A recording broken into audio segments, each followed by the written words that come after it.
Record.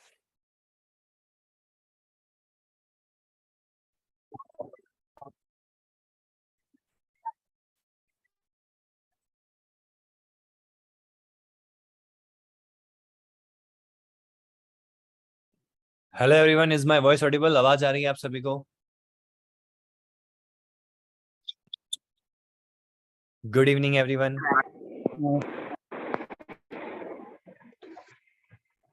Okay सभी को connect होने दो, फिर सेशन को स्टार्ट करते हैं।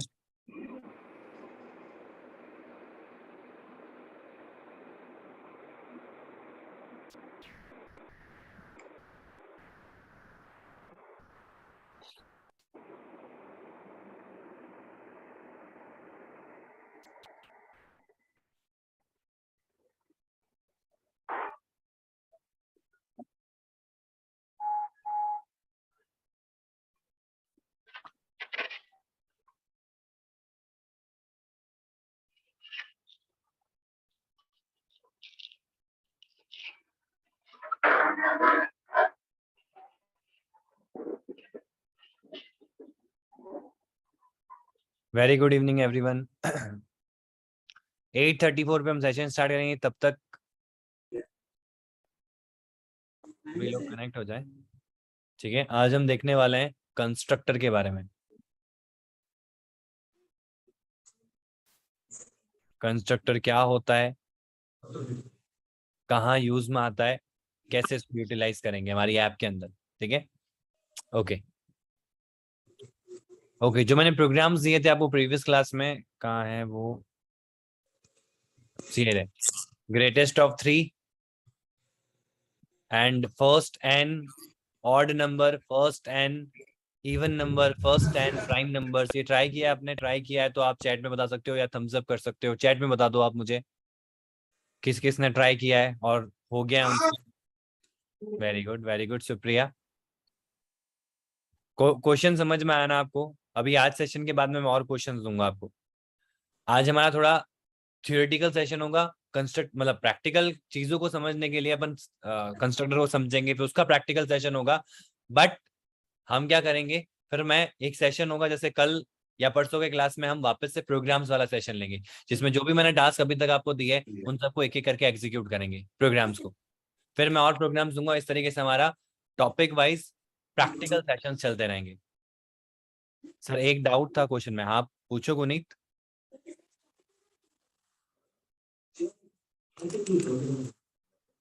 यस गुनीत नहीं पूछिए। सर, वो आप कह रहे थे ना कि अभी कल परसों वाली क्लास में आप उसे रिजॉल्व करवाओगे। क्वेश्चन इन्हीं क्वेश्चंस में ही था, तो तभी चाइनीज पूछा। क्वेश्चन में? ओके नहीं, अच्छा। क्वेश्चन समझने में तो दिक्कत नहीं है ना? क्वेश्चन तो नहीं समझ नहीं, में आ क्वेश्चन समझने में नहीं है, वो सॉल्व करा था तो उस मेथड में था थोड़ा सा। Okay okay. वो जिस दिन मेरा, जैसे अभी हम 2-3 टॉपिक समझेंगे आज या कल क्लास में, फिर हमारा वापस प्रैक्टिकल सेशन होगा जिसमें हम सारे प्रोग्राम्स जो मैंने दिए हैं वो मैं वापस करवाऊंगा। तो फिर अपन ओके। समय आप वापस पूछेंगे, अपने डाउट्स पूछेंगे, मैं अपना तरीका बताऊंगा, प्रैक्टिकली करके बताऊंगा, फिर आप बताओगे कि नहीं मैंने तो ऐसे किया, तो इसमें कौन सा बेटर है। तो वो सारा चीज हमारा उस सेशन में रहेगा। ठीक है, okay sir. Very Supriya. But prime में नहीं हुआ। प्राइम में कौन सा? थर्ड वाला, ये वाला? Yes sir. ओके, कोई दिक्कत एक्चुअली नहीं है। हाँ इसमें पूछो। दो लूप लगाने पड़ेंगे ना, तो उसमें थोड़ा कंफ्यूजन हो रहा है कि रेंज आएगा या आई से कंपेयर तो आई से होगा, लेकिन उसमें थोड़ा गड़बड़ हो रहा है, रिजल्ट प्रिंट होने में थोड़ा दिक्कत आ कोई रहा है। दिक्कत नहीं है, बट बहुत अच्छा जा रहे हो, सही जा रहे हो। ओके। क्योंकि दो लूप्स तो लगेंगे। एक लूप लगेगा कि भाई मुझे नंबर्स रेंज, निकालने हाँ हैं, रेंज निकालनी है, हाँ, ठीक और है, एक 1 से लेके प्राइम के 10 में। लिए और फिर उसको चेक करना है कि प्राइम नंबर है कि नहीं कि है, तो नहीं उसका है। एक लूप चलेगा। गुड। यस। रेंज में यूजर से लिया है इंस्टेड ऑफ 10 एंड प्राइम नहीं हुआ है। Okay okay Supriya. चलो चलो, तो अपना आज का सेशन हम स्टार्ट करते हैं। Okay, constructor. कौन बताएगा मुझे what do you mean by constructor? आप चैट में बता सकते हैं मुझे, फिर अपन सेशन को स्टार्ट करते हैं। जो भी आपको लगता है, नाम से क्या समझ में आ रहा है? देखो मैंने पहले भी बहुत अच्छी चीज बताई थी आपको कि प्रोग्रामिंग में जिन टर्म्स को आप यूज करते हो, कीवर्ड्स जो होते हैं, वो बहुत ही सिमिलर होते हैं आपके नेम से। नेम का जो रोल होगा वही काम होगा एक्चुअल में उसका। Very good. Function having same name as of class name. Very good. Which are automatically called when its object is created. Perfect. Memory allocation. किस चीज का मेमोरी एलोकेशन? जो सबसे पहले कॉल होता है क्लास में। बढ़िया, वेरी गुड। ऑब्जेक्ट का मेमोरी एलोकेशन होता है तो सबसे पहला फंक्शन जो कॉल होता है, बिल्कुल सही दुर्गादास। देखो, कंस्ट्रक्टर को समझने के लिए आपको समझना पड़ेगा, this is the special function. ये सबसे स्पेशल फंक्शन होता है।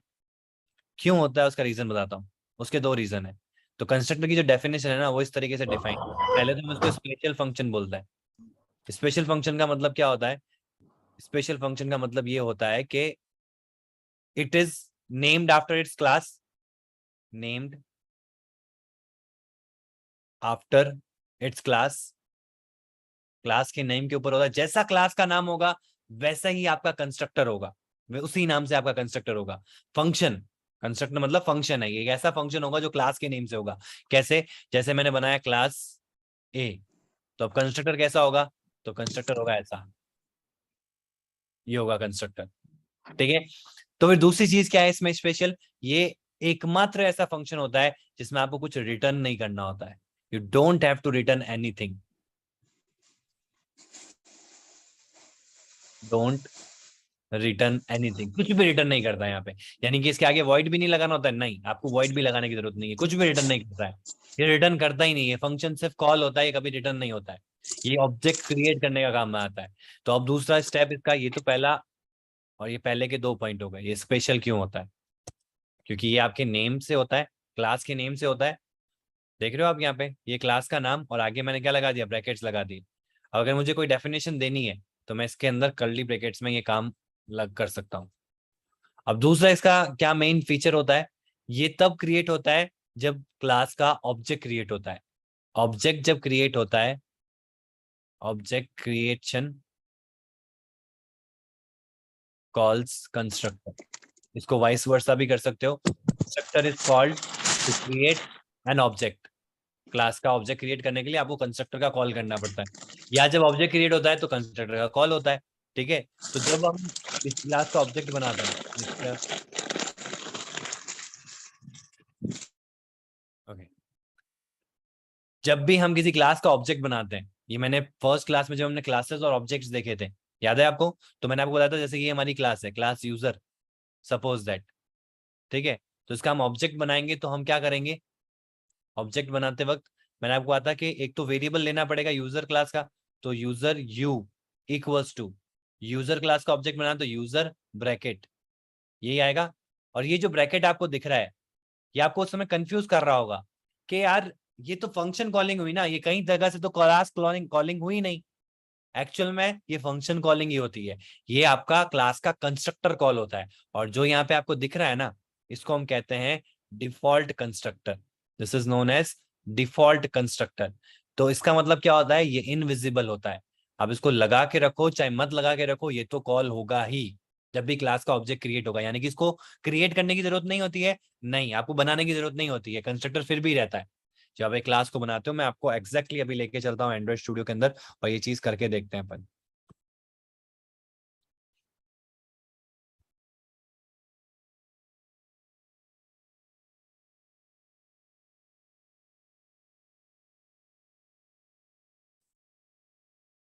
हमारी बेसिक्स क्लास कहाँ से स्टार्ट हुई थी? बेसिक्स प्रोग्राम, ये रहा।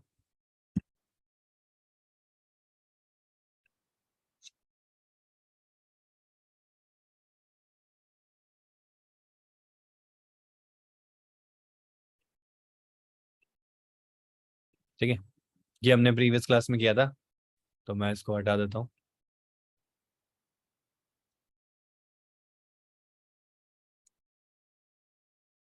अब मैं क्या करता हूँ, ये क्लास बनाता हूँ, क्लास यूजर, कुछ भी नाम से आप बना सकते हो। ये यूजर क्लास है। अब इसका ऑब्जेक्ट बनाना है तो हम वहां पे ऑब्जेक्ट बनाएंगे जहां इसका यूजर्स है। यूजर्स इन द सेंस जहां इस क्लास को मैं यूज करने वाला हूँ, तो वो कहाँ से ट्रिगर होगा? मेन से होगा। तो मेन के अंदर से हम इसका ऑब्जेक्ट क्रिएट करेंगे।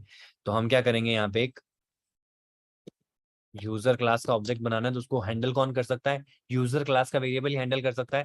तो user WS is equals to user और ये ब्रैकेट, ये बन गया इसका क्लास का ऑब्जेक्ट। पहले इसमें न्यू कीवर्ड लगा देते हैं हम। पहला जो इम्प्लीमेंटेशन देखोगे ना, तो यहाँ पे आगे न्यू लगता था, न्यू। तो आप न्यू को हटा सकते हो, कोई जरूरी नहीं कि न्यू लगाना जरूरी है, आप बिना न्यू के भी आपका ये ऑब्जेक्ट क्रिएट होगा। तो ये क्या कॉल हो रहा है, ये क्या ये क्लास कॉल हो रहा है? नहीं, इसके अंदर बना हुआ एक फंक्शन आपको दिख रहा है ना, ये फंक्शन का इन्वोकेशन है। तो ये यहाँ तो बना हुआ ही नहीं है यूजर क्लास में, फिर कैसे कॉल हो रहा है? बिल्कुल, ये होता है आपका डिफॉल्ट कंस्ट्रक्टर, जो बाय डिफॉल्ट अगर आप नहीं भी बनाते हो ना, तब भी जब क्लास क्रिएट होती है, जब भी हम क्लास का ऑब्जेक्ट क्रिएट करते हैं, तब वो फंक्शन कॉल होता है।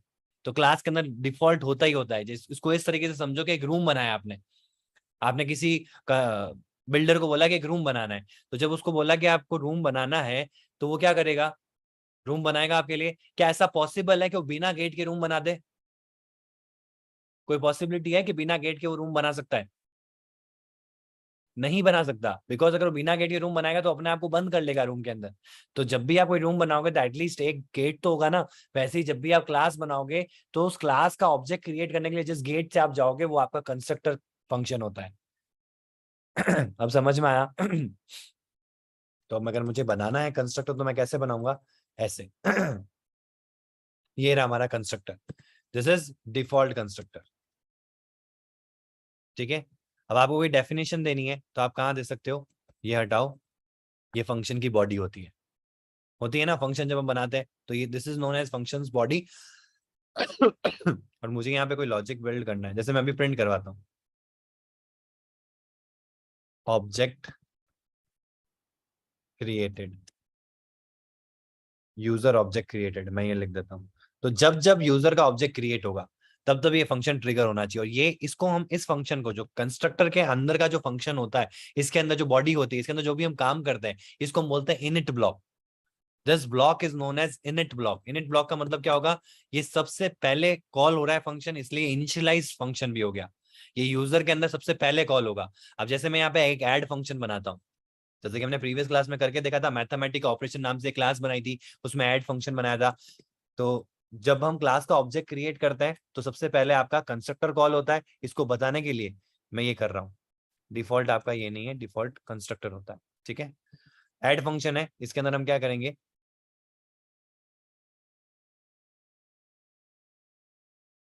ए कॉलन, सॉरी इसमें उल्टा होता है, इंट स्पेस ए कॉमा इंट स्पेस बी। ठीक है, और यहां पे मैं क्या कर दूंगा? रिटर्न ए प्लस बी।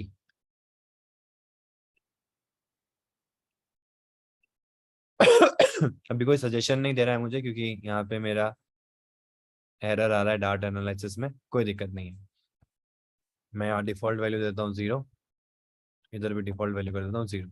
एक और चीज होती है कि आप अपने ऑप्शनल पैरामीटर्स को रिक्वायर्ड भी बना सकते हो, ऑप्शनल होने के बावजूद। कैसे? आप इनके आगे रिक्वायर्ड लगा सकते हो। यस राघव?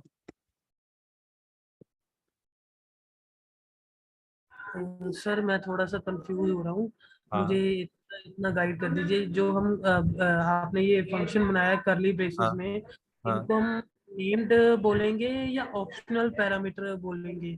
थोड़ा इसमें कंफ्यूज हो रहा हूँ मैं। क्या बोलेंगे इसको?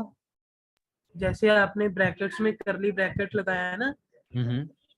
तो जैसे इसको नेम्ड बोलेंगे, ऑप्शन नेम्ड मतलब कि नेम्ड पैरामीटराइज्ड फंक्शन बोलेंगे या ऑप्शनल पोजिशनल पैरामीटराइज्ड फंक्शन बोलेंगे? मैं थोड़ा सा करली ये ब्रैकेट्स और देखो मैं बताता हूँ, जो कर्ली ब्रैकेट्स में आते हैं ना और जो स्क्वायर ब्रैकेट्स में आते हैं, वो दोनों पोजिशनल होते हैं, दोनों सॉरी दोनों ही ऑप्शनल होते हैं।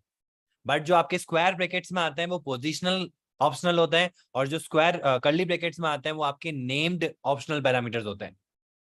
समझ गए? क्योंकि जब मैं इसको कॉल करूंगा ना, तो मुझे ए कॉलन बी कॉलन ऐसे वैल्यूज देनी पड़ेगी। और जब स्क्वायर ब्रैकेट्स देते हैं, तो वो जिस ऑर्डर में जा रहा है, तो पोजीशन के बेसिस पे जा रहा है, तो वो पोजीशन के बेसिस में जाता है। क्योंकि इन दोनों ब्रैकेट्स का रोल ही ये है कि ये ऑप्शनल पैरामीटर्स हैं। तो ऑप्शनल में दो पार्ट्स हैं, named and optional positional, optional positional. Named and positional. तो ऑप्शनल नेम्ड, या फिर नेम्ड ऑप्शनल, या फिर पोजिशनल ऑप्शनल, या ऑप्शनल पोजिशनल। तो दोनों में ऑप्शनल तो है ही है, समझ रहे हो? Okay sir. बस स्क्वायर, अगर आपको कर्ली ब्रैकेट्स दिख रहे हैं ना, तो दैट मींस ये नेम्ड है। मतलब इनको जब आप अप्लाई करोगे ना, तो आपको एक कॉलन देना पड़ेगा, क्योंकि इसका वेरिएबल का नाम क्या है? ए और बी है, तो आपको कॉलन लिखना पड़ेगा, नाम देना पड़ेगा। तो इसलिए नाम दे के वैल्यू दे रहे हैं, तो नेम्ड हो गए। और स्क्वायर ब्रैकेट लिखेंगे तो पोजिशनल होंगे, मतलब कि ए पहले है बी बाद में है, तो पहली वैल्यू ए में जाएगी, दूसरी वैल्यू बी में जाएगी, वो पोजीशन के हिसाब से जाएगा, तो इसलिए वो हो जाता है आपका पोजिशनल। ठीक है, और आप इन पोजिशनल सॉरी ऑप्शनल के अंदर कोई भी अगर आइटम है जिसको आपको रिक्वायर्ड करना है तो आप इसके आगे रिक्वायर्ड भी लगा सकते हो। नॉर्मली आप जो फ्लटर का इंप्लीमेंटेशन देखोगे ना, उसमें सब जगह आपको ऐसा ही मिलेगा। उसका रीजन ये है कि वो चाहता है कि हमारे ऑप्शनल को यूज करने से बेटर वो ये चाहता है कि वो नेम्ड का फंक्शनलिटी यूज कर पाए, कि यार ये वैल्यू किस में जा रही है ये मेरे लिए क्लियर हो जाए, क्योंकि मेरे यहाँ पे बहुत सारे पैरामीटर्स हैं, तो मतलब बहुत सारे 3-4 पैरामीटर्स हैं, तो उसमें कौन सी वैल्यू किस में जा रही है, तो उसके लिए बेटर तरीका है कि आप कर्ली ब्रैकेट यूज करो, क्योंकि वो नेम्ड बना देगा उस पैरामीटर को। जब भी आपको उसको प्रोवाइड करना है तो आपको उसका नाम देके, वेरिएबल का नाम, कॉलन, फिर उसकी वैल्यू प्रोवाइड करनी पड़ेगी। और उसमें भी क्या होता है कि आपके सारे ऑप्शनल तो नहीं होंगे, कुछ तो रिक्वायर्ड भी होंगे, तो उसके आगे जो रिक्वायर्ड होंगे उनके आगे रिक्वायर्ड लग जाएगा। ठीक है, तो अभी मैं यहाँ पे ये मैंने यूजर क्लास के अंदर एक ऐड फंक्शन बनाया, और मैं यहाँ पे आता हूँ और यहाँ पे मैं क्या करता हूँ, ws.add फंक्शन को कॉल करता हूँ। अभी मेरे पास में सजेशन नहीं आ रहा है 5,6। ठीक है, क्या एरर आ रही है इसमें,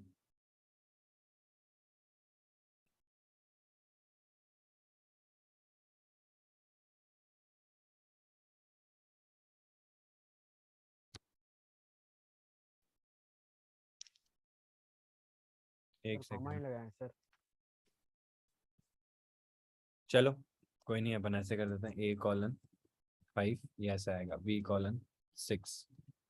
ठीक है, तो ये रिक्वायर्ड है तो ये एरर आएगी। अभी एरर क्यों नहीं आ रही है, क्योंकि ये मेरा डार्ट का जो सर्वर है वो यहाँ पे जो लोकल सर्वर है जो मुझे गाइड करता है कंपाइलेशन के दौरान, तो वो यहाँ पे सजेशंस नहीं दे रहा है, ना ही मुझे एरर दिखा रहा है रन कंपाइल टाइम।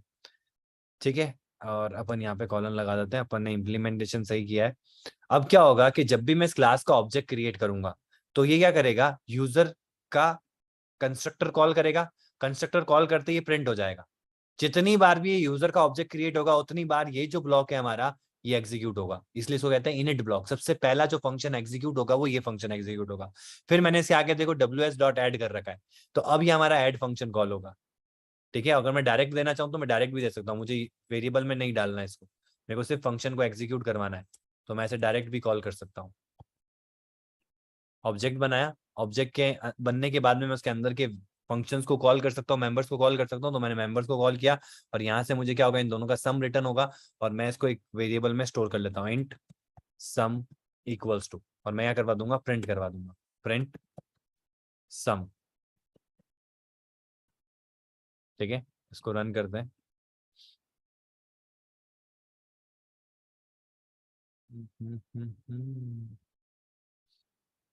जी हमारा सर्वर खराब है, इसमें पिछले सेशन में भी इशू आया था मुझे।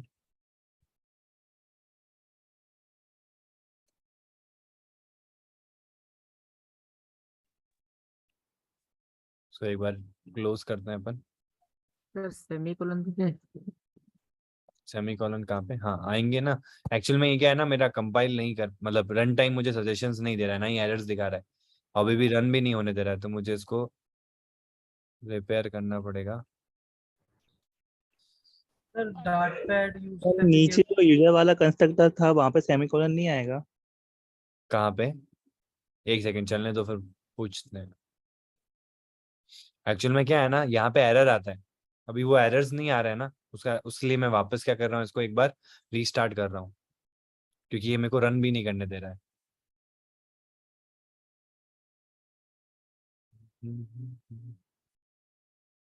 हाँ अब बताओ कहाँ पे, कौन सी जगह सर जो सेमीकोलन आएगा। यूजर वाला कंस्ट्रक्टर लिखा ना वहां लाइन पे नंबर 13। लाइन नंबर 13, हाँ यहाँ पे आएगा ना, बिल्कुल आएगा। ये एक्चुअल में एरर नहीं, इतनी देर में तो एरर आ जाता है यहाँ पे। ठीक है, सब जगह सेमीकोलन आएंगे, जो भी एंड ऑफ लाइन है वो सारी जगह आपको सेमीकोलन लगाने हैं। नहीं तो कंपाइल टाइम नहीं अगर दिखाता है यहाँ पे, जैसे कि मेरे प्रॉब्लम आ रही है, तो रन टाइम एरर आ जाएगा।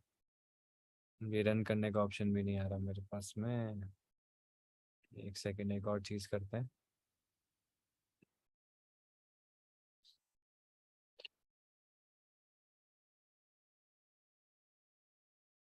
ये आईडी में क्या इशू है, रिफ्रेश।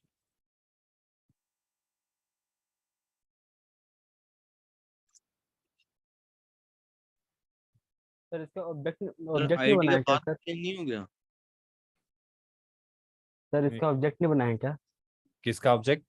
सर इसी का जो एस यू एम सम लिखे जो सम का यूजर का, सर यूजर का क्लास का। बना है ना, देखो ये रहा। सर वो डॉट है वो सर क्या है सर? क्या कह रहे हो? वो जो डॉट है सर क्या है सर? ये मतलब यूजर के आगे, हाँ वही वाली। डॉट डॉट का मतलब है, देखो आप एक तो वेरिएबल में स्टोर करवाते हो, मैंने वेरिएबल में स्टोर नहीं करवा के डायरेक्टली उसमें से गेट कर लिया, तो ये ऑब्जेक्ट ही तो है। ये मैंने अच्छा। यूजर क्लास का एक ऑब्जेक्ट बनाया। डॉट का मतलब होता है उसके अंदर। अब यूजर के अंदर जो भी मेंबर्स हैं उनको एक्सेस करने के लिए उसका ऑब्जेक्ट होना चाहिए, तो मैंने ऑब्जेक्ट बनाया। डॉट मतलब उसके अंदर के जो फंक्शंस हैं उनको हम कॉल कर रहे हैं। अब ये तो हमारा कंस्ट्रक्टर है, तो ये तो वैसे ही जैसे ऑब्जेक्ट क्रिएट होगा तभी कॉल हो जाएगा, लेकिन जो हमारा ऐड फंक्शन है या कोई और फंक्शन होगा या कोई मेंबर होगा इस क्लास का, तो उसको आप एक्सेस करने के लिए। Okay sir. Everything on the open project.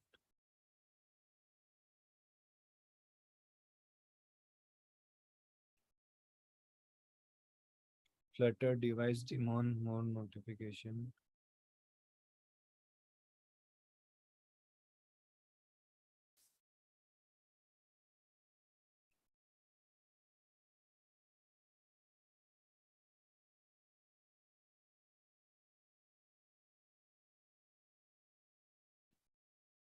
एक बार इसको चलने दो।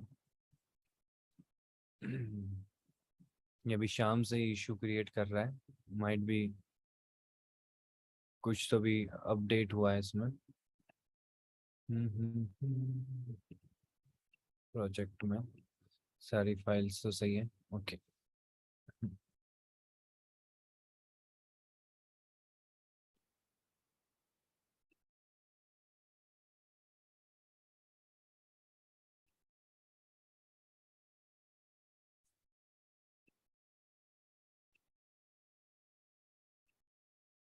VS कोड में देख लो sir.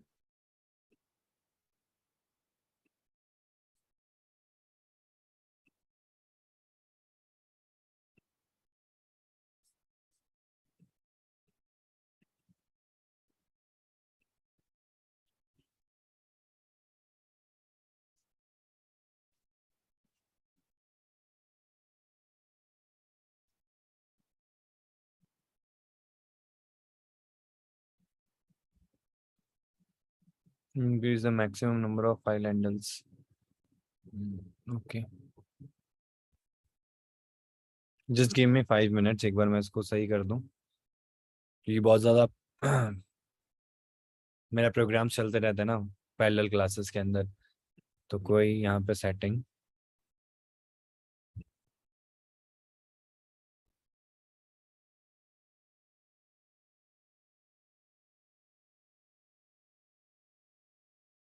Too many open files, ये क्यों है?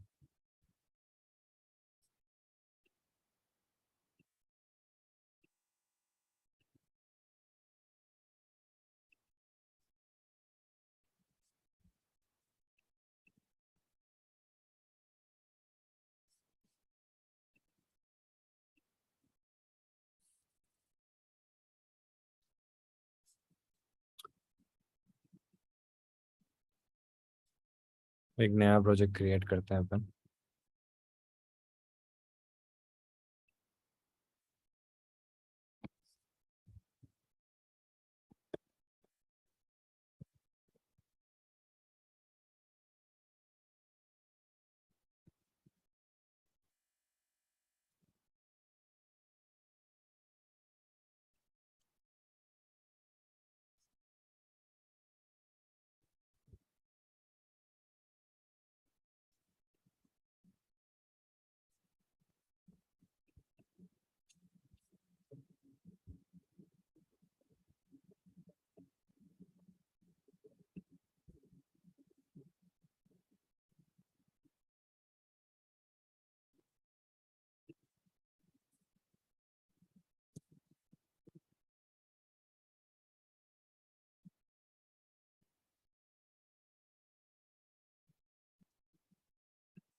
ओके चलो इस पे आ जाते हैं। ये प्रॉपर फंक्शन कर रहा है ना? ओके चलो, so should not waste the time. अपन इसको मैं सॉल्व कर दूंगा। कुछ हमारे डाट में इशू आ रहा है। क्लास यूजर, ठीक है, ये हमने यूजर क्लास बनाई और इसमें हम इसका कंस्ट्रक्टर बनाएंगे यूजर नाम से। तो ये हो गया इसका कंस्ट्रक्टर, ठीक है। और यहाँ पे हम क्या करेंगे,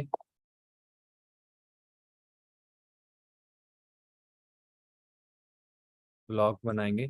अब क्योंकि ये मेथड बन रहा है हमारा, तो मेथड के केस में हम क्या करेंगे, यहाँ पे कुछ भी काम करेंगे। प्रिंट करवा देता हूं मैं, यूजर ऑब्जेक्ट क्रिएटेड, ठीक है, जिससे हमको पता चले कि एक्चुअल में ये कब कॉल होता है। तो आप कह तो रहे हो कि ये फर्स्ट टाइम कॉल होगा, लेकिन सच में फर्स्ट टाइम कॉल होगा कि नहीं होगा, तो उसके लिए मुझे चेक लगाना चाहिए। तो मैंने इसलिए इसके कंस्ट्रक्टर के अंदर, इसको कहते हैं हम डिफॉल्ट कंस्ट्रक्टर,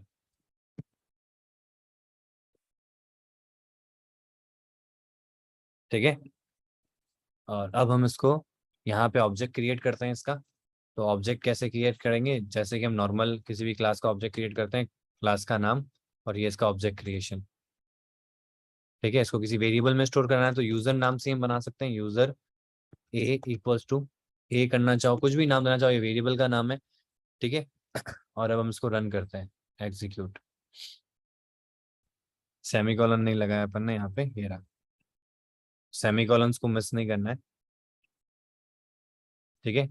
हेलो वर्ल्ड पहले प्रिंट हो गया क्योंकि यहाँ पे देखो ये प्रिंट हुआ। उसके बाद में हमने जैसे ही इसका ऑब्जेक्ट क्रिएट किया तो ये अपना प्रिंट हो गया, यानी कि हमको ये पता लग गया कि जैसे ही मैं किसी भी क्लास का ऑब्जेक्ट क्रिएट करता हूँ तो सबसे पहला उसका क्या कॉल होता है, कंस्ट्रक्टर कॉल होता है, ठीक है। तो ये इनिट ब्लॉक भी कहलाता है। ये जो आपका ब्लॉक है ना, इस ब्लॉक को हम कहते हैं इनिट ब्लॉक। ये हमेशा ध्यान रखना कि जब भी आपको कोई काम किसी भी क्लास के क्रिएट होने पे ही आपको करवाना है तो आप क्या कर सकते हो, इनिट ब्लॉक में उसका काम करवा सकते हो, ठीक है।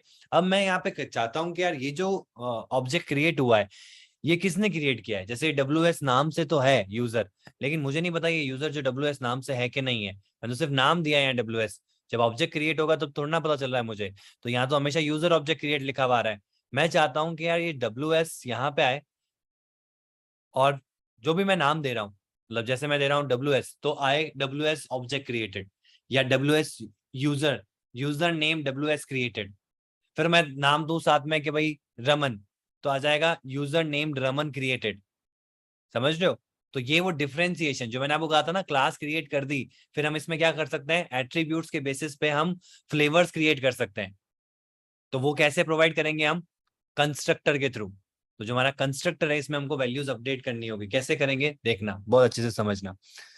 सपोज दैट मुझे यहीं पे चाहिए वो वैल्यू, सिर्फ और सिर्फ कंस्ट्रक्टर में ही चाहिए। तो मैं यहाँ पे क्या करूंगा, मुझे चाहिए एक एट्रीब्यूट नेम का। तो वो किस टाइप का होगा, स्ट्रिंग टाइप का होगा, तो स्ट्रिंग नेम, ठीक है। नेम स्ट्रिंग हो गया हमारा। और मैं क्या करूंगा यहाँ पे सीधा user dollar name space object created. तो जो भी यहाँ पे दूंगा, अब यहाँ पे एरर आ जानी चाहिए। तो मैं जब एग्जीक्यूट करूंगा तो मुझे एरर दिखाएगा। यहाँ पे आ गया यूजर के ऊपर एरर। हमारे आईडी में क्या होता है, यहीं पे रेड लाइन आ जाती, बट यहाँ पे रेड लाइन नहीं आ रही, तो ये आपको एग्जीक्यूट करने पे दे रहा है। तो यहाँ पे देखो रेड लाइन नहीं आ रही, मतलब एरर तो ही है ना। यहाँ पे एरर क्यों है, क्योंकि अब जो आप कंस्ट्रक्टर में चेंजेस किए हो ना, तो कंस्ट्रक्टर क्या बन गया, डिफॉल्ट की जगह पैरामीटराइज्ड कंस्ट्रक्टर बन गया। ये डिफॉल्ट की जगह हो गया पैरामीटराइज्ड कंस्ट्रक्टर, जिसमें आप जिस कंस्ट्रक्टर में आप पैरामीटर पास करते हो वो कंस्ट्रक्टर कहलाता है पैरामीटराइज्ड कंस्ट्रक्टर। यानी कि जब मैं इस क्लास का ऑब्जेक्ट क्रिएट करूंगा तो मुझे ये नाम देना पड़ेगा, ठीक है। तो नाम देने के लिए हम कोई भी नाम, जैसा भी मुझे WS देना है, ठीक है, क्योंकि मैं ऑब्जेक्ट किसका बना रहा हूँ, WS का। अब मैं इसको एग्जीक्यूट करता हूँ, आ गया यूजर WS क्रिएटेड। एक और ऑब्जेक्ट बनाता हूँ यहाँ पे, मुझे 2 यूजर बनाने, एक WS नाम से, एक बनाना है रमन के नाम से। तो वेरिएबल भी मैं वही देता हूँ, वेरिएबल भी आप कुछ और भी दे सकते हो। अब ऐसा मत समझो मैं एक यूजर बनाया A से, एक यूजर बनाया B से, ठीक है। और दोनों टाइप किसके हैं, यूजर टाइप के ही हैं, बट नाम दोनों का चेंज है। एक का नाम WS है, एक का नाम रमन है, ठीक है। अब हम करते हैं इसको रन। आ गया user WS object created and user Raman object created. 2 object create हुए यूजर टाइप के और दोनों में हमने डिफरेंस देखा, हमने नाम से चेंज कर दिया। हमको किसी और फंक्शन में यूज करना होता तो हम उस फंक्शन में, जैसे कि मैं यहाँ पे एक फंक्शन बनाता हूँ, void print name,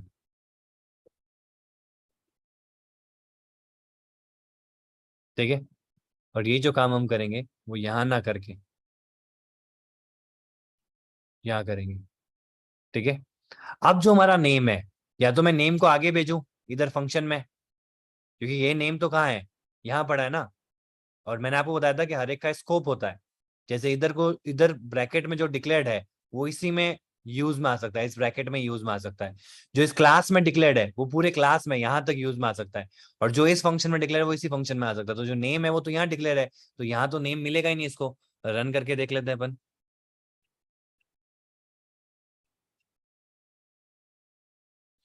आ गया। नेम में दिक्कत कर दी इसने, क्या कह रहा है, मुझे नेम नहीं मिला। आप किस नेम की बात कर रहे हो? तो मैं क्या करूंगा, यहाँ पे बहुत अच्छे से समझना, मैं इस क्लास में एक वेरिएबल बनाऊंगा। अब जो क्लास में वेरिएबल बना रहा हूँ ना, उस वेरिएबल को मैं सारी जगह एक्सेस कर सकता हूँ पूरे क्लास में, ठीक है। भले मल्टीपल फंक्शन है तो सारे फंक्शन में मैं उसका एक्सेस ले सकता हूँ। तो मैं क्या करूंगा, यहाँ पे स्ट्रिंग नाम का है तो स्ट्रिंग नेम बना तो दिया। अब इस नेम को कॉल करेंगे यहाँ पे, तो यहाँ पे एक और प्रॉब्लम आएगी। क्या प्रॉब्लम आएगी कि नेम को इनिशियलाइज तो किया ही नहीं आपने। रन करो, आ गया नल, नल आ गया, because string does not allow null. तो नेम तो नल है। आप कह रहे हो कि नेम नल का है, नेम तो यहाँ मिल रहा है ना, तो इस नेम को इस नेम में डालना पड़ेगा ना। आप ये इसको अलग सोचो, ये user this this class variable, this class name बोल सकते हो इसको। ये आपके फंक्शन का नेम है, ठीक है, जो फंक्शन का पैरामीटर है ना, फंक्शन नेम, दोनों का नाम मैंने चेंज कर दिया, ठीक है। तो जो नाम आ रहा है वो कहाँ से आ रहा है, इस ऑब्जेक्ट क्रिएशन के वक्त आ रहा है, और वो किसके थ्रू आ रहा है, इस फंक्शन के थ्रू, इसके पैरामीटर्स के अंदर। तो वो नाम तो यहाँ पड़ा है, और मुझे ना यहाँ पे ना ये वाला नाम प्रिंट करवाना है, क्योंकि मैंने इसका एक फंक्शन बना दिया है और इसको कॉल करना पड़ेगा। बिल्कुल, इसको कॉल भी कर लेते हैं, प्रिंट नेम। ये जो हमारा फंक्शन है, इस फंक्शन को यहाँ पे हम कॉल कर लेते हैं। तो आप अलग से क्यों इसका फंक्शन बना रहे हो? देखो, आगे मुझे बहुत सारी चीजें होंगी जो मुझे अलग करनी पड़ेगी, अलग फंक्शन में उनको एग्जीक्यूट करना पड़ेगा, तो इसके लिए मुझे अलग फंक्शंस बनाने पड़ेंगे। यहाँ पे हम जो मेन रोल समझ रहे हैं ना, वो समझ रहे हैं ग्लोबल वेरिएबल एंड जो आपके इंस्टेंस वेरिएबल होते हैं। जब आपका एक फंक्शन कॉल होता है तो उस समय जो इंस्टेंस वेरिएबल्स आपको मिलता है, उसका जब इंस्टेंस कॉल होता है तब जो वेरिएबल्स मिलते हैं वो आपके इंस्टेंस पे इनिशियलाइज होते हैं।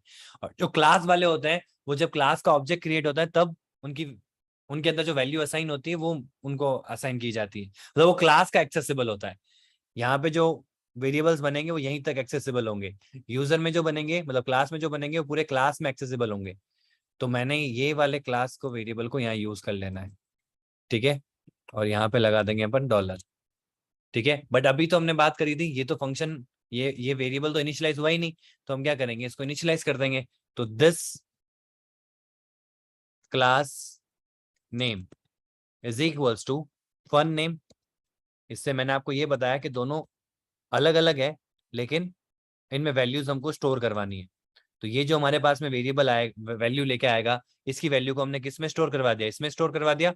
अब इसके बाद में जब ये फंक्शन कॉल होगा, तो जब ये इससे पूछेगा कि भाई तेरे पास क्या वैल्यू पड़ी, तो इसके पास यही वाली वैल्यू पड़ी होगी और यहाँ पे एग्जीक्यूट हो जाएगा। तो हमने क्या किया कि जो हमको फंक्शन में वैल्यू मिली थी, जिसका स्कोप कितना था, इतना ही स्कोप था, उसका स्कोप बढ़ा के हमने क्या कर दिया, पूरा इतना कर दिया, using global variable. Local variable की वैल्यू को या इंस्टेंस वेरिएबल की वैल्यू को हमने ग्लोबली वैल्यू असाइन कर दी, ताकि मैं इसको ग्लोबल प्लेटफॉर्म पे यूज कर सकूं उस पूरी क्लास के अंदर। अब जब मैं इसको प्रिंट करूंगा तो सेम काम होगा। दिस क्लास नेम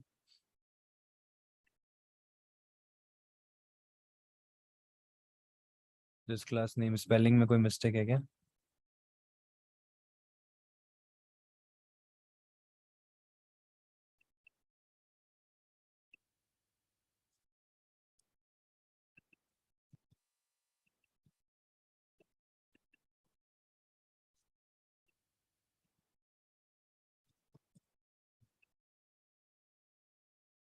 चाहिए कह रहा है कि यहाँ पे मैं नल नहीं अलाउ करूंगा। कोई बात नहीं, हम इसके आगे लेट लगा देते हैं। लेट का मतलब भी अभी मैं आपको बताऊंगा। आ गया। तो ये लेट का मतलब क्या है, देखो जब हम ये ऐसे कर रहे हैं ना, तो बाय डिफॉल्ट डार्ट कहता है कि आप ना किसी भी वेरिएबल को नल मत रखो, या तो इसकी वैल्यू असाइन कर दो, या मुझे ये बता दो कि बाद में इनिशियलाइज होगा, अभी इनिशियलाइज नहीं होगा, या फिर क्या कर दो, यहाँ पे क्वेश्चन मार्क लगा दो, ये भी तरीका है। तो जब आप इसको यूज करोगे, जहां पे भी इसके ऊपर मैथमेटिकल जो भी इसके ऊपर के ऑपरेशन जैसे स्ट्रिंग वाले हैं, तो स्ट्रिंग वाले जो भी ऑपरेशन इस पे परफॉर्म करोगे, तो आपको एक्सक्लेमेशन मार्क लगाना पड़ेगा, जो हम पहले डिस्कस कर चुके हैं। या तो ये करो, या फिर इसके आगे लगा दो लेट। लेट का मतलब होता है बाद में, मतलब जिस टाइम आपको आना था आप उस टाइम के बाद आए, तो आप लेट हो गए ना।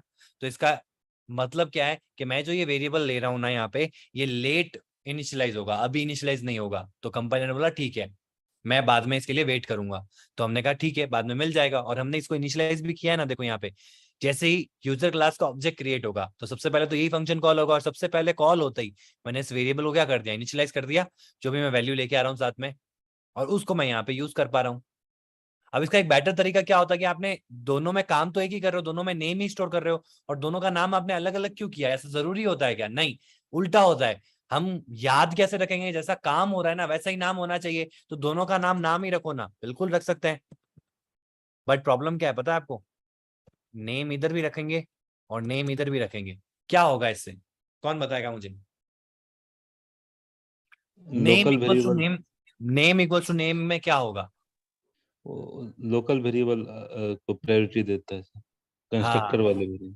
बिल्कुल, जो आपका लोकल वेरिएबल होता है या इंस्टेंस वेरिएबल होता है, उसको प्रायोरिटी पहली जाती है। मतलब यहाँ जो ब्लॉक है ना हमारा, ये वाला ब्लॉक, इसमें अगर कोई भी वेरिएबल है, कोई भी नेम नाम से वेरिएबल है, तो उसको पहले ये कॉल करेगा। तो नेम की वैल्यू नेम में ही चली जाएगी, इस नेम में नहीं जाएगी।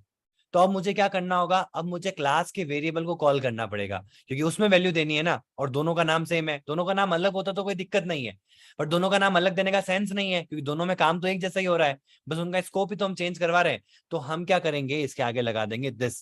This represent the current class.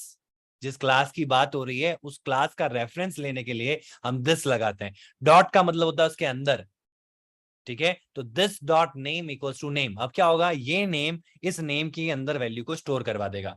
इसको इस तरीके से समझो कि ये जो आपका यूजर है ना, ये आपका घर है, ठीक है। और ये जो फंक्शन है ना, जो भी फंक्शन है, चाहे वो कंस्ट्रक्टर हो चाहे नॉर्मल फंक्शन हो, उसके अंदर जो भी है वो आपके रूम्स है। आपके घर में मल्टीपल रूम्स होते हैं। अब आप किसी रूम में बैठे हो, समझना इस चीज को बहुत अच्छे से। किसी रूम में बैठे हो और मैं आपको बोलता हूँ, या आपके पापा या आपके फैमिली में कोई पर्सन बोलता है कि यार फैन ऑफ कर दो, ठंड लग रही है, फॉर एग्जाम्पल। तो आपको जब कोई कॉन्टेक्स्ट नहीं दिया है, तो आप किसको पहले मानोगे? उस रूम के फैन को ही मानोगे ना। जैसे अपन सब एक रूम में बैठे, सपोज दैट अपन सब फ्रेंड्स हैं और अपन सब रूम में बैठे हैं, और ना बहुत ठंड लग रही है एकदम से, ठीक है। मतलब या अपन ऐसे कर सकते हैं कि अपन मूवी देख रहे हैं, सपोज दैट सब साथ में बैठ के। तो मूवी के लिए मैंने एक प्रोजेक्टर लगा रखा है, और मेरे को ये है कि मैं ये बोल रहा हूँ कि लाइट्स ऑफ कर दो, ठीक है, ताकि हम मूवी आराम से देख सके। तो ऑब्वियसली दिखती बात है ना कि जब मैंने कोई कॉन्टेक्स्ट नहीं लिया है यहाँ पे, कोई सेंस, मतलब मैंने सिर्फ और सिर्फ लाइट्स ऑफ करने का बोला है, तो सबसे पहले आपके दिमाग में जो दिमाग में चीज क्लिक होगी, वो क्या क्लिक होगी कि इस रूम की लाइट बंद करनी है। जबकि मैंने बोला ही नहीं इस रूम की, किस रूम की, जिस रूम में है आप पहले उसी को प्रायोरिटी दोगे। जैसे सपोज करो, एक और एग्जांपल लेता हूँ, आप WS क्यूबटेक आए कभी, ठीक है। आपको किसी ने बोला कि यार ये जो फाइल है ना, ये रौनक को देनी है, ठीक है, जो WS क्यूबटेक में है, ठीक है। तो आप गए और WS क्यूबटेक में आ गए, और आप ढूंढ रहे हो रौनक रौनक रौनक रौनक। आपको जो पहले रौनक मिला, आपने उसको वैल्यू दे दी, मतलब उसको फाइल दे दी। आपने कोई चेक नहीं लगाया कि वो रौनक किसकी बात कर रहे थे। समझ रहे हो? कॉन्सेप्ट समझ में आ रहा है? क्योंकि आपको क्या बोला गया था, रौनक को फाइल देनी है। इसको भी क्या बोला गया, नेम को ये वैल्यू देनी है। तो इसके लिए पहले जो नेम मिलेगा ना, वो उसका लोकल जो होगा, लोकल मतलब जो उसका लोकल ब्लॉक है, जिस ब्लॉक में अभी करंटली है, उसमें वो ढूंढेगा कि इस नाम से है क्या। सपोज करो कि आप मुझसे मिलने आए, मतलब आपको नहीं पता है रौनक कौन है, आपको बस बोला किसी ने रौनक को ये फाइल देनी है, और कोइंसिडेंटली उस पूरे सेंटर में एक ही रौनक था। तो ऑब्वियसली मेरे पास क्या हो गया, यानी कि यहाँ पे कोई और रौनक नहीं होगा, तो उस रौनक के पास नहीं जाएगी, इसी के पास जाएगी। जैसे यहाँ पे कोई नेम की जगह मैं वैल्यू ले लेता हूँ, अब यहाँ पे वैल्यू को नेम कर देता हूँ, तो यहाँ दिस लगाने की जरूरत नहीं है मुझे, क्योंकि मुझे पता है नेम इस लोकली कहीं डिफाइंड नहीं है। नेम का डिफाइंड है, क्लास में डिफाइंड है। तो ये वैल्यू की जो वैल्यू है, मतलब ये वैल्यू नाम से जो वेरिएबल बनाया है ना, इसमें जो वैल्यू पड़ी है वो किस में चली जाएगी, नेम में चली जाएगी। समझ पा रहे हो ना? अब मेरे को मैन्युअली आपको बोलना पड़ेगा, जब मेरे दोनों नाम सेम है तो मुझे बोलना पड़ेगा कि देखो भाई साहब, आपको इस क्लास के नेम वेरिएबल में वैल्यू असाइन करनी है, तो क्लास को रिप्रेजेंट करने के लिए अपनी क्लास से दिस यूज करना पड़ता है। आगे एक सुपर कीवर्ड होगा, ये कीवर्ड्स हैं। जब आप पेरेंट क्लास को रिप्रेजेंट करते हो ना तो वहां सुपर यूज करते हो। जब आप अपनी खुद की क्लास को रिप्रेजेंट करते हो तो वहां दिस यूज करते हो। तो अब क्या होगा, दिस डॉट नेम किसको रिप्रेजेंट करेगा, इसको रिप्रेजेंट करेगा, और केवल नेम किसको रिप्रेजेंट करेगा, इसको रिप्रेजेंट करेगा। तो अब दोनों नेम नाम रखे, क्योंकि काम नेम ही हो रहा है, इसमें सिर्फ इसका स्कोप ही तो चेंज हो रहा है, तो दोनों नाम अलग क्यों रखे, बेटर तरीका यही है, बिल्कुल बेटर तरीका यही है, और इससे काम हो जाना चाहिए, बिल्कुल हो जाना चाहिए। और हम इसको रन करेंगे। अब देखो मैंने यहाँ पे नाम चेंज नहीं किया ना, तो एरर आ गई। तो यहाँ पे वापस, क्योंकि अपन ने वेरिएबल चेंज कर दिया ना, ऊपर पहले दिस क्लास नेम था, तो मैंने नाम चेंज करके नाम ही कर दिया, उसका नेम ही कर दिया। वापस एग्जीक्यूट करता है, हो गया, कोई एरर नहीं आई। User WS object created, user Raman object created. तो यहाँ पे अपन ने एक और चीज सीखी कि अगर हमारे पास में जो फंक्शन के अंदर वेरिएबल्स होते हैं या किसी फंक्शन में डिफाइंड कोई वेरिएबल्स है, तो उनका जो स्कोप होता है उस फंक्शन तक ही लिमिटेड होता है, उस फंक्शन से बाहर उनको यूज नहीं कर सकते आप। तो उसके लिए आपको क्या करना पड़ेगा, अपनी क्लास में एक ऐसा वेरिएबल बनाना पड़ेगा जिससे कि आप उसका स्कोप बढ़ा सको। ठीक है, इसका और कोई तरीका नहीं होता है क्या, बिल्कुल इसका एक और तरीका होता है। मैं यहां से इसको कमेंट कर देता हूं, ठीक है, और यहाँ पे स्ट्रिंग नेम की जगह दिस डॉट नेम डायरेक्टली भी कर सकता हूं। इसका मतलब क्या हुआ, मैंने आपको स्टार्टिंग में बताया था, आप कोई भी वेरिएबल यहाँ ले सकते हो। तो ये क्या करेगा, जो भी वैल्यू यहाँ पे आएगी ये किसको असाइन कर देगा, इस वेरिएबल को असाइन कर देगा डायरेक्टली। बिल्कुल इस तरीके से भी होता है। तो इसको रन करते हैं, आ गया, कोई दिक्कत नहीं आई। तो ऐसा पूरा लिखने की जरूरत नहीं है, आप ऐसे डायरेक्टली भी कर सकते हो। ठीक है, अब मैं आपको बताता हूँ, अगर यहाँ पे कर्ली ब्रैकेट्स लगे होते हैं, नॉर्मली आप जो पाओगे ना किसके अंदर, फ्लटर के जो भी प्री डिफाइंड जो आप क्लासेस देखोगे उसमें ऐसे तरीके का इम्प्लीमेंटेशन ही होगा। ठीक है, क्योंकि वो वेरिएबल्स यहाँ बना के रखेगा, बहुत सारे वेरिएबल्स होंगे यहाँ पे, तो वेरिएबल्स बना के रखेगा ग्लोबल अपने क्लास में। और जब आप कंस्ट्रक्टर उसका कॉल करोगे तो उस वेरिएबल को वैल्यू असाइन आप करोगे, तो उसने इस तरीके से this dot name this dot something कर रखा होगा। ठीक है, अब हम आते हैं कर्ली ब्रैकेट्स लगा दे तो क्या दिक्कत होगी, कौन बताएगा मुझे, कर्ली ब्रैकेट्स लगा दिए तो क्या दिक्कत होगी। Sir if name is equals to name, which name will be refer which one. जो क्लास फंक्शन के अंदर है, if name is equals to name तो नेम वाली वैल्यू उठेगी और नेम में ही असाइन हो जाएगी, जो उस क्लास की है, सॉरी फंक्शन के अंदर की है, क्योंकि दोनों, जो आपका यहाँ पे भी तो नाम सेम है ना। ठीक है, यस बताओ, कर्ली ब्रैकेट लगाने से क्या होगा, कहाँ एरर आएगी, कौन से लाइन पे एरर आएगी, आपके सामने पूरा कोड है जो मुझे बताएगा फर्स्ट।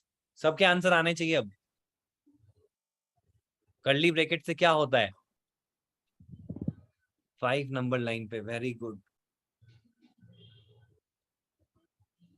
कंस्ट्रक्टर पे या नेम कंस्ट्रक्टर कॉलिंग पे, नेम पैरामीटर देना होगा। Very good very good.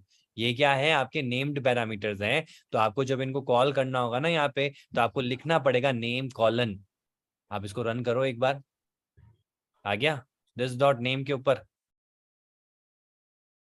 क्योंकि जब ये इसकी वैल्यू असाइन हो रही है तो इसको वैल्यू नेम्ड में मिलनी चाहिए, और यहाँ पे आपने नेम्ड बना रखा है, पैरामीटराइज्ड है, और यहाँ देखो ये एरर आ गई। ठीक है, अब हम क्या करेंगे, यहाँ पे सिर्फ लिखेंगे नेम कॉलन, इधर भी हमको ये करना पड़ेगा नेम कॉलन। अब जब मैं इसको रन करूंगा तो प्रॉब्लम सॉल्व। अब क्यों दिक्कत आ रही है, नॉट नल, ओके। तो यहाँ जो दिस डॉट नेम दिया है आपने, यहाँ आपका क्या दिया, ऑप्शनल दिया है आपने, और ऑप्शनल के अंदर क्या होता है, आपको एक या तो डिफॉल्ट वैल्यू देनी पड़ेगी, याद है आपको, या फिर आपको क्या करना पड़ेगा, इसको नलेबल टाइप बनाना पड़ेगा। नलेबल टाइप बनाने के लिए आप क्या करोगे, इसके आगे क्वेश्चन मार्क लगाओगे। यस गुनीत,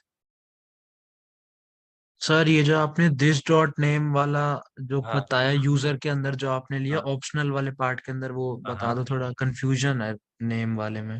देखो मैंने यहाँ पे एक, मैं पहले जो काम कर रहा था वो क्या काम कर रहा था, यहाँ पे मैं एक स्ट्रिंग, ऐसे ही लेते हैं ना अपन वेरिएबल, तो अपन ने वेरिएबल लिया, और मैं इस तरीके से क्या कर रहा था, इसको इनिशियलाइज कर रहा था कि भाई जो भी नेम आए वो इस नेम में चला जाए, इसीलिए किया ना अपन ने ये लाइन का कोड।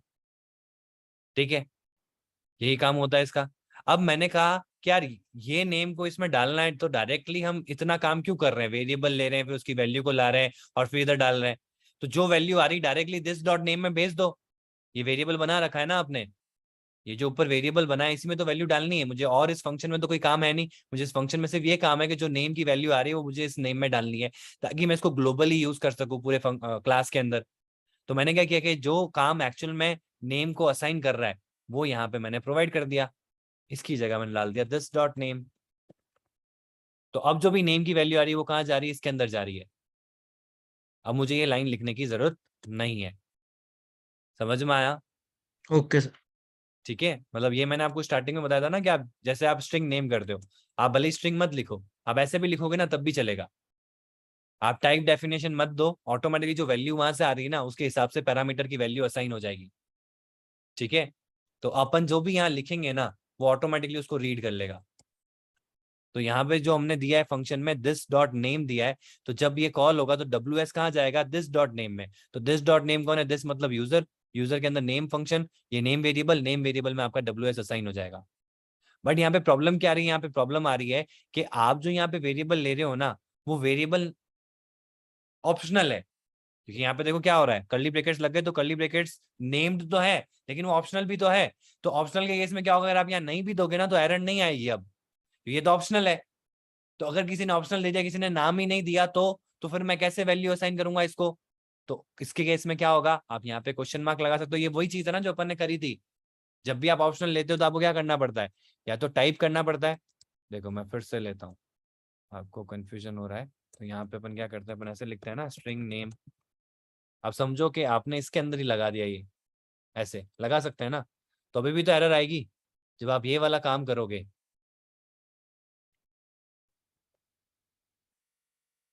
अब जो नेम है, अगर मैंने यहाँ पे नेम दिया ही नहीं तो यहाँ पे क्या करना पड़ेगा, या तो नलेबल बनाना पड़ता है, याद है ना आपको, या फिर अपन को क्या करना पड़ता है, इसकी एक डिफॉल्ट वैल्यू देनी पड़ती है।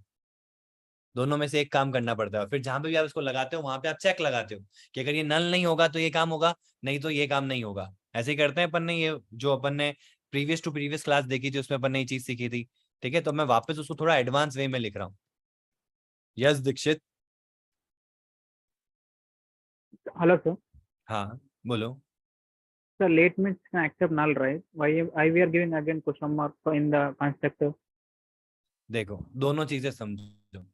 लेट का मतलब होता है कि यहाँ पे जो हमारा यूजर है ना, ये यूजर जो है इसके अंदर का वेरिएबल है। तो क्लास के अंदर कोई भी वेरिएबल डिक्लेयर कर रहे हो ना, तो उसका इंप्लीमेंटेशन ऐसा है कि वो कहता है कि आप क्लास में जो वेरिएबल डिक्लेयर करोगे ना वो अभी इनिशियलाइज करो, या फिर उनको नलेबल टाइप बनाओ।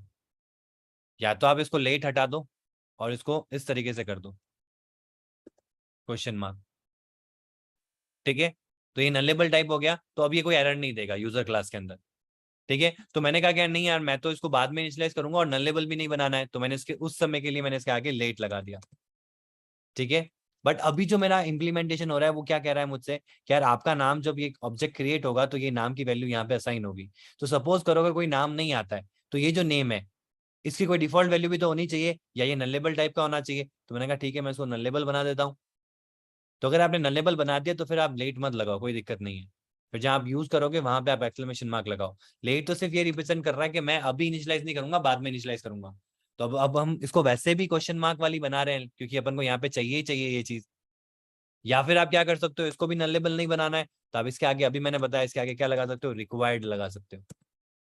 अब रिक्वायर्ड लगाने से क्या होगा कि जब भी आपका यूजर का ऑब्जेक्ट क्रिएट होगा तो कंस्ट्रक्टर कॉल होगा और वो आपसे मतलब एक नेम वैल्यू मांगेगा ही मांगेगा। और आपको इस तरीके से लिखना पड़ेगा नेम कॉलन, यहाँ पे भी नेम कॉलन। समझ में आया Dikshit? Yes, sir. Yes Amit. Sir हमको यहाँ ऑब्जेक्ट पे डाटा टाइप बताना जरूरी नहीं है क्या? ऑब्जेक्ट पे क्या बताना जरूरी नहीं है? Data type data type object बनाते वक्त जस्ट लाइक जैसे स्ट्रिंग। यहाँ पे कह रहे हो, किस जगह पे? ऊपर में सर, ऊपर में सर। ऊपर यहाँ पे? हाँ जी, जहाँ नहीं पर नहीं नहीं, यहाँ क्यों बनाएंगे, तो सिंपल आपका फंक्शन कॉलिंग हो रहा है ना। सर जो फंक्शन कॉलिंग, हाँ बोलो। नहीं सर, जो यूजर करके लिखे हैं वहाँ बोल रहा हूँ। जस्ट लाइक वेयर करके यूजर, इस टाइप से लिखना पड़ेगा। यहाँ पे हाँ हाँ वही। नहीं, वैर देखो वैर भी ले सकते हो। वैर तो क्या होता है कि जो पहली वैल्यू इनिशियलाइज होगी इसमें, तो ये यूजर जी। क्लास का ऑब्जेक्ट मिल जाएगा इसको। तो ये डेटा टाइप कौन सा हो जाएगा आपका? यूजर टाइप का। जी ठीक है, और हम यहाँ पे अगर मुझे पता ना यहाँ मैं क्लास का ऑब्जेक्ट बना रहा हूँ तो यूजर क्लास का बना रहा हूँ, तो यहाँ पे टाइप जो आएगा वो यूजर आएगा। आप वेर भी ले सकते हो, यहाँ पे कोई दिक्कत नहीं है। वेर क्या करता है, जो पहली वैल्यू इनिशियलाइज होती है उस टाइप का ही उसको वैल्यू असाइन, मतलब डेटा टाइप असाइन करता है। तो यहाँ पे यूजर टाइप का हमारा जनरेट हो रहा है, तो यहाँ पे टाइप अपने आप यूजर आ जाएगा। और अगर आपको पता ही है पहले से आप किस क्लास का ले रहे हो, तो आप यहाँ पे यूजर ले लो, दोनों में सेम ही है। ठीक है, ओके सर। ओके। ये चीज समझ में आई, तो आप यहाँ रिक्वायर्ड लगा सकते हो। रिक्वायर्ड नहीं लगाना है तो डिफॉल्ट वैल्यू दे सकते हो, डिफॉल्ट पे भी चलेगा। डिफॉल्ट वैल्यू में आप इसको ये दे दो। अब हम इसको रन करते हैं एक बार, तब भी चल गया आपका। डिफॉल्ट वैल्यू नहीं देता हूँ और मैं इसको क्वेश्चन मार्क नलेबल टाइप ले लेता हूँ यहाँ पे, और फिर इसको एग्जीक्यूट करता हूँ, तब भी चल गया। और मैं इसको ये ना करके इसको रिक्वायर्ड कर देता हूँ, रिक्वायर्ड दिस डॉट नेम, तब भी चल जाएगा। ठीक है, यस किसी ने हैंड रेज कर रखा है। यस सत्य। सर ये रिक्वायर्ड समझ में नहीं आया। देखो रिक्वायर्ड का मतलब क्या हुआ, रिक्वायर्ड का मतलब क्या होता है, जैसे मैं अगर बोलता हूँ कि यार आपको ये काम करके आना है, ये रिक्वायर्ड है, मतलब जरूरी है, समझ रहे हो। तो आप कहोगे यार ऑप्शनल के अंदर रिक्वायर्ड क्यों लगाया है? देखो ऑप्शनल के अंदर मैंने रिक्वायर्ड इसलिए लगाया क्योंकि मुझे ये नेम्ड करना है, मुझे सिर्फ इसको नेम्ड बनाना है, मुझे इसको रिक्वायर्ड नहीं बनाना है। समझ रहे हो, मतलब ऑप्शनल नहीं बनाना है, सिर्फ इसको रिक्वायर्ड बनाना है। सर अगर रिक्वायर्ड लगाएंगे तो फिर वैल्यू देना ही पड़ेगा। हाँ वैल्यू देना ही पड़ेगा, बिल्कुल। जैसे अगर मैं इसको हटा देता हूँ तो ऑप्शनल फंक्शन का जो रोल है वो हट जाएगा, बट ये नेम्ड रहेगा। तो एरर आ जाएगी यहाँ पे यूजर में, क्योंकि यूजर में अब क्या हो गया, रिक्वायर्ड है, अब आपको वैल्यू देनी ही पड़ेगी। तो फिर ऑप्शनल को यूज ही क्यों किया मैंने यहाँ पे? ऑप्शन को सिर्फ इसलिए यूज किया ताकि मैं इसका नेम्ड फंक्शनैलिटी यूज कर पाऊँ, क्योंकि मुझे नेमिंग करना हो। नेम्ड, क्योंकि ये कर्ली ब्रैकेट्स में जो भी आप लिखते हो उसको आप नेम देते हो, जो भी उसका वेरिएबल का नाम है, कॉलन, फिर उसकी वैल्यू देते हो। इसके लिए भी हम इसको यूज करते हैं। तो हो सकता है कि यहाँ पे दो चीजें हो, नेम एंड यहाँ पे मैं ले लूंगा इंट एज। ठीक है, और इसको भी मैं ऐसे ना लूँ, इसको भी मुझे ग्लोबल लेना है, तो मैं क्या करूँगा, यहीं पे ले लेता हूँ यूजर के अंदर इंट एज। ठीक है, और यहाँ पे हम कर देंगे this dot age, but age is not required. ठीक है, एज दो नहीं दो कोई फर्क नहीं पड़ता, बट एरर क्या आएगी कि भाई एज नहीं मिलती है तो ब्लैंक तो आना चाहिए, तो हमने ब्लैंक लगा दिया। ठीक है, या फिर एज को आप नलेबल टाइप बना दो, तो एरर आपकी चली जाएगी। अब मैं अगर यूजर के अंदर सिर्फ नेम दूंगा ना, तब भी चलेगा, बट नेम देना जरूरी है, क्योंकि नेम एक आपका ऑप्शनल तो है, लेकिन उसके ऑप्शनल के अंदर रिक्वायर्ड लगा दिया आपने। तो इसमें आप ये कर सकते हो, एक रिक्वायर्ड और एक नॉट रिक्वायर्ड। तो जो चीजें रिक्वायर्ड है उसके आगे रिक्वायर्ड लगाओगे, जो चीजें नहीं रिक्वायर्ड है उसके आगे आप रिक्वायर्ड हटा दो। बट कर्ली ब्रैकेट में डालने से ये होगा कि आप उसके नेम्ड आर्ग्यूमेंट्स क्रिएट कर पाओगे। आप जब भी कोई वैल्यू दोगे तो आपको नेमिंग करनी पड़ेगी। ठीक है, अब मैं जब इसको रन करूंगा तो कोई एरर नहीं आएगी, जबकि यहाँ देखो इसके आगे कुछ भी नहीं लगा रखा है और मैंने यहाँ पे कुछ भी नहीं दिया है, बट क्योंकि यहाँ पे ये बना दिया, अब इसको मैं हटा दूंगा ना तो एरर आ जाएगी। आ गई एज के ऊपर, क्योंकि एज जो आप यहाँ ले रहे हो वो या तो डिफॉल्ट वैल्यू दो या इसको नलेबल बनाओ। तो हमने डिफॉल्ट वैल्यू भी दे देते हैं, भाई किसी की एज 18 से अबव ही होनी चाहिए यहाँ पे, तो डिफॉल्ट 18 ही होगी, तब भी एरर रिजॉल्व हो जाएगी। और अगर आप यहाँ से देते हो तो आपको ऐसे देना पड़ेगा एज कॉलन, हम डायरेक्ट नहीं दे सकते। एज ये हो जाएगा आपका 25, और रमन को मैं नहीं दे रहा तो रमन की एज 18 हो जाएगी। और मैं क्या करता हूँ, इनको प्रिंट करा देता हूँ, user name with dollar age age. ये एज दो बार क्यों लिख रहा हूँ, क्योंकि एज में तुम्हारी वैल्यू है, एज की जगह आप यहाँ लिख सकते हो विथ ईयर्स ओल्ड।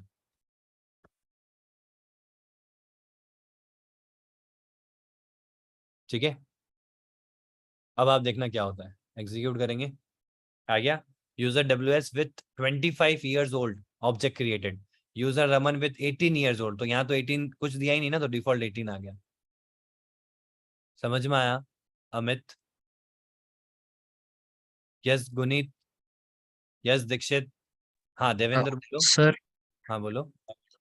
सर मेरे को एक डाउट पूछना था कि जब यूजर के अंदर हमने स्ट्रिंग नेम लिखा था और नीचे हमने लिखा था दिस डॉट नेम, हाँ तो दिस डॉट नेम जो है वो यूजर के अंदर कंस्ट्रक्टर के अंदर जो वैल्यू आ रही थी उसको रेफर कर रहा था। कंस्ट्रक्टर के अंदर नहीं, आप इक्वल, इसका मतलब क्या होता है, इस लाइन का मतलब समझा दो मुझे, इसका मतलब क्या है? यहाँ पे इक्वल टू लगा हुआ है। इक्वल टू का मतलब क्या होता है? Assign operator. असाइन ऑपरेटर का क्या रोल होता है? राइट हैंड साइड में जो वैल्यू लेफ्ट हैंड साइड में असाइन होगी, ठीक है। तो राइट हैंड साइड में नेम, तो ये नेम को ढूंढेगा, तो नेम का मिलेगा ऊपर। जैसे अपन वापस पीछे वाले में चले जाते हैं ना, आप कह रहे हो ये वाली लाइन कि जब अपन ने ऐसे किया था, है ना। तो अब जो हमारा नेम है तो ये ढूंढ के लाएगा कि हाँ नेम तो ये रहा, तो नेम की वैल्यू उठ के आएगी। अब ये पूछेगा दिस डॉट नेम, तो दिस जब भी आ जाता है ना तो वो क्लास को रेफर करता है, तो ये दिस जाएगा इसके पास में।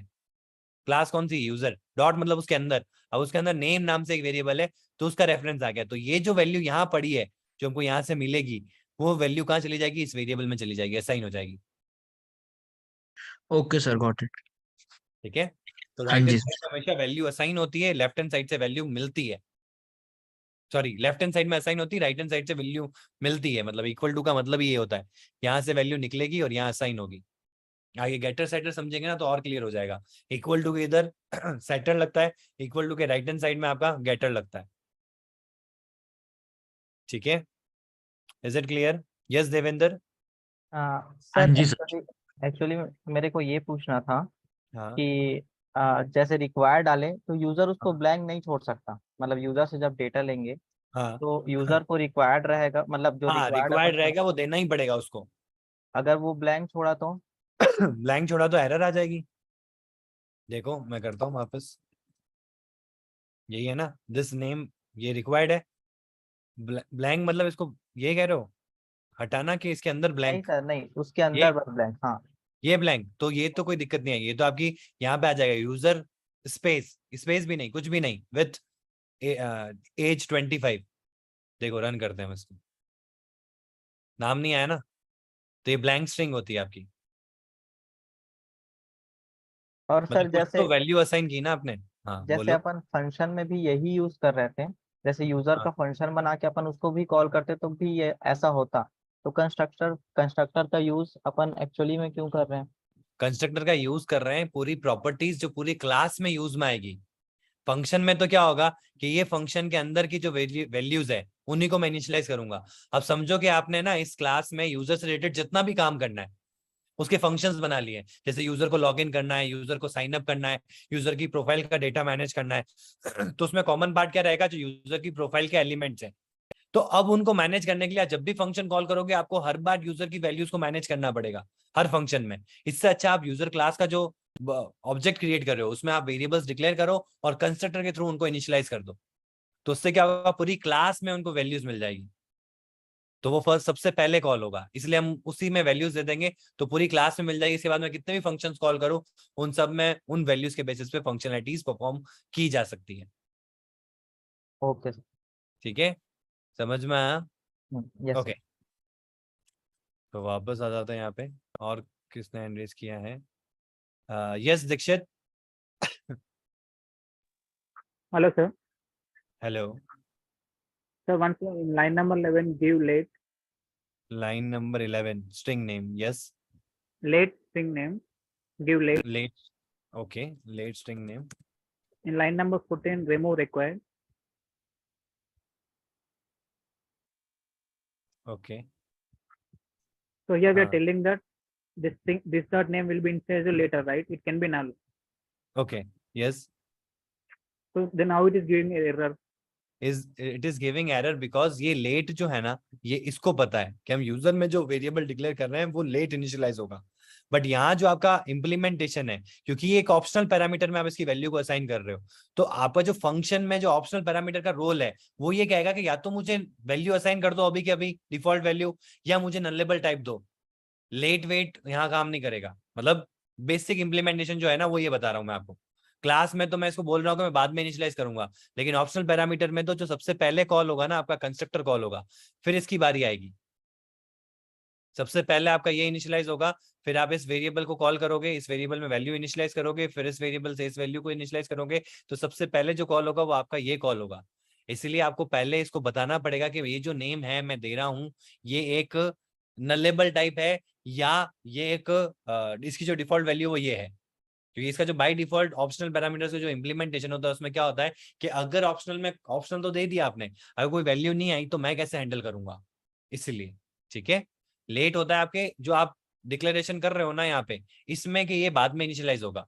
बट ऑप्शनल पैरामीटर्स में ही वो इंस्टेंस जब जैसे ये क्रिएट होगा, क्रिएट होते ही आपका ये कॉल होगा, और कॉल होते ही सीधा वैल्यू को पूछेगा, तो उस समय वैल्यू इनिशियलाइज हो रही है, तो उस समय वो एरर जनरेट कर देगा कि यार ऑप्शनल पैरामीटर्स ऐसा नहीं होना चाहिए, ऑप्शनल पैरामीटर्स या तो नलेबल होना चाहिए या उसकी डिफॉल्ट वैल्यू होनी चाहिए, क्योंकि मैं कंफर्म रहना चाहता हूं कि आगे का चल के कोई भी ऐसी नल पॉइंटर एक्सेप्शंस क्रिएट नहीं होगी। ओके दीक्षित?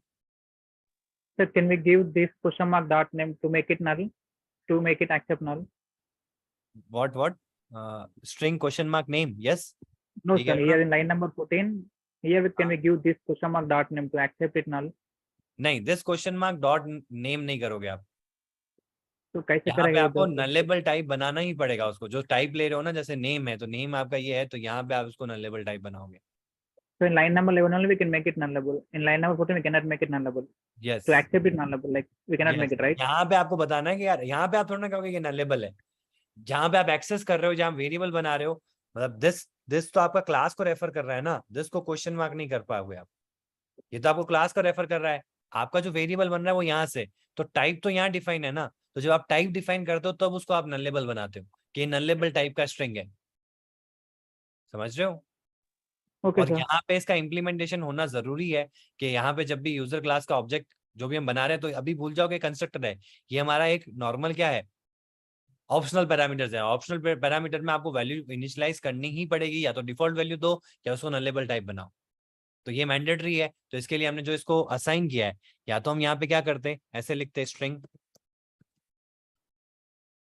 ऐसे करते तो आप इसी के अंदर दे पाते, तो कोई दिक्कत नहीं आती, या फिर आप क्या करते, ऐसे करते दिस डॉट नेम, तो दिस डॉट नेम में आप नेम दे रहे हो, तो नेम को जो आप बना रहे हो वो स्ट्रिंग क्वेश्चन मार्क होगा, फिर इस लाइन को आप ब्लैंक इसको हटा सकते हो।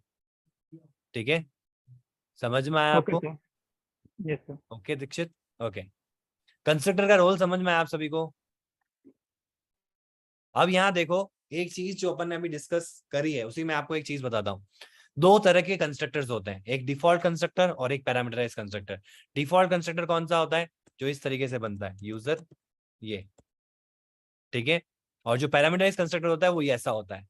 तो हमने एक चीज डिस्कस करी थी, याद है आपको, पॉलीमॉर्फिज्म, याद है, जिसको हम कहते हैं मेथड ओवरलोडिंग, जो कि हमारे डार्ट में नहीं होता है, बट मैंने कहा था पॉलीमॉर्फिज्म का एक बहुत इंपॉर्टेंट रोल होता है कि आप सेम नाम के मल्टीपल फंक्शन बना सकते हो विद डिफरेंट पैरामीटर्स। यहाँ देखो दो पैरामीटर्स हैं, यहाँ पे एक भी पैरामीटर्स नहीं है, तो एक्चुअल में this leads to a function overloading, but actual में फंक्शन नहीं है, तो स्पेशल फंक्शन है, कौन सा है, कंस्ट्रक्टर, तो इसी को हम कहते हैं कंस्ट्रक्टर ओवरलोडिंग। मैं यहाँ पे मल्टीपल यूजर्स बना सकता हूँ कि भाई अगर एक ऐसा यूजर हो, हालांकि डार्ट में नहीं होता ऐसा, बट मैं आपको सिर्फ बता रहा हूँ, दिस डॉट नेम, ठीक है, मतलब केवल अगर मैं नेम भी दूं ना तब भी चले, और अगर मैं एज दूं तो ये वाला कॉल हो जाए। तो नेम, जब केवल नेम होगा तो ये कॉल होगा, जब नेम के साथ में एज होगा तो ये कॉल होगा। बट डार्ट के अंदर मैंने आपको बताया इसका अल्टरनेट क्या होता है, यूजिंग ऑप्शनल पैरामीटर्स। तो यहाँ पे ये हो रहा है ना बिना इसके, यहाँ पे ये तो एरर क्रिएट करेंगे, क्योंकि डार्ट में आपका ये काम नहीं होता है। डार्ट में क्या नहीं होता है, स्टैटिक पॉलीमॉर्फिज्म, मेथड ओवरलोडिंग नहीं होता है, यहाँ पे एरर आएगा।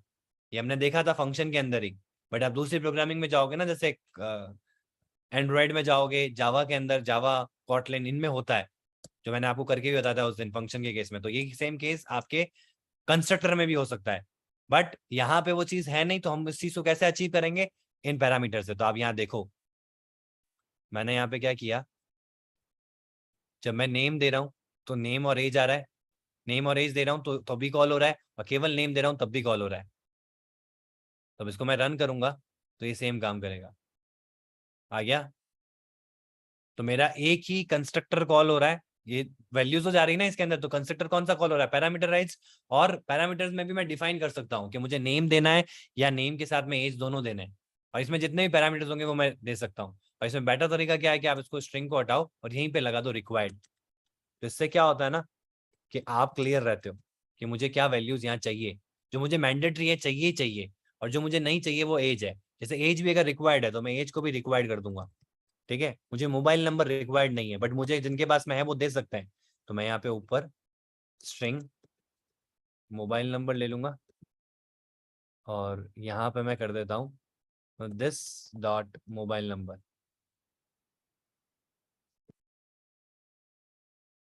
ये है ना नाम से, और इसको मैं नल लेबल टाइप बना देता हूँ। ठीक है,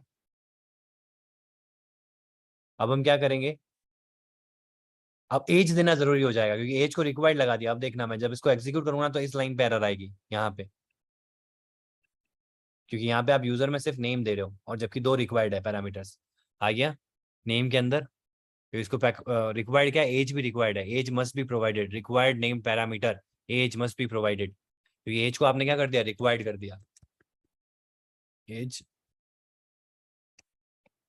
ठीक है, अब किसी में मोबाइल नंबर देना चाहता हूँ, किसी में नहीं देना चाहता हूँ, जैसे कि मैं एक और बनाता हूँ यहाँ पे, where c equals to user, name तो रिक्वायर्ड है तो नेम देना ही पड़ेगा अपन को, तो नेम में दे देते हैं अपन राजेश, और एज में दे देते हैं अपन, एज भी रिक्वायर्ड है तो एज भी देनी पड़ेगी, एज में दे देते हैं हम 21, और मोबाइल नंबर इसके पास में है तो ये मोबाइल नंबर देगा। मोबाइल नंबर के लिए ये आपको लिखना पड़ेगा एज इट इज, ये की होगा इसका, और मोबाइल नंबर ये दे देगा।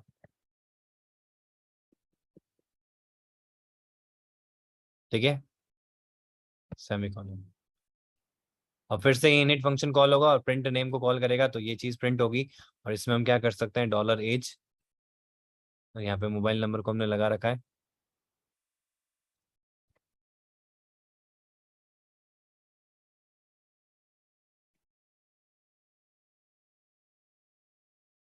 डॉलर मोबाइल नंबर, और अब हम क्या करते हैं, इसको रन करते हैं।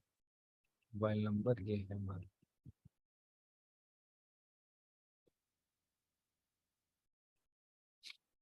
ठीक है। अब कहाँ पे एरर आ गई, आपके मोबाइल नंबर के अंदर,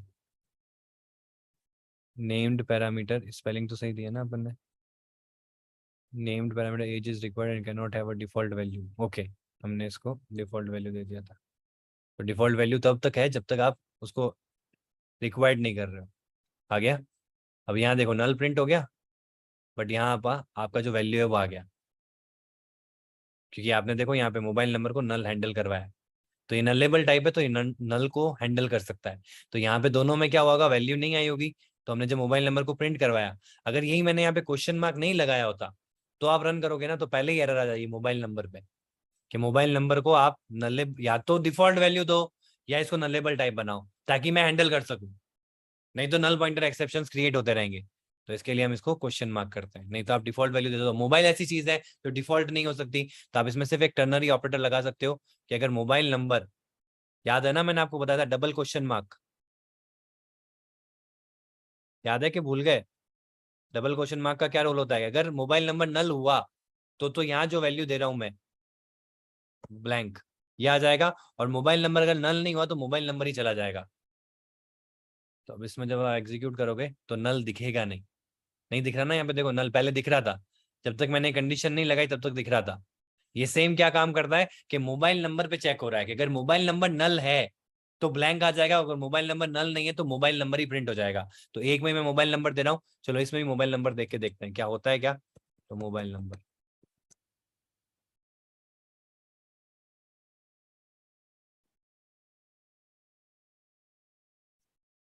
वापस रन करते हैं। ठीक है, समझ में आया आपको, कॉन्सेप्ट क्लियर है, कंस्ट्रक्टर का रोल समझ में आया आपको, is it clear? Yes Dikshit, okay okay very good, सबको क्लियर है तो थम्स अप कर दो, फिर अपन सेशन को एंड करते हैं। अब नेक्स्ट क्लास में हम कहाँ जाएंगे, हम एक और टॉपिक को समझेंगे which is inheritance.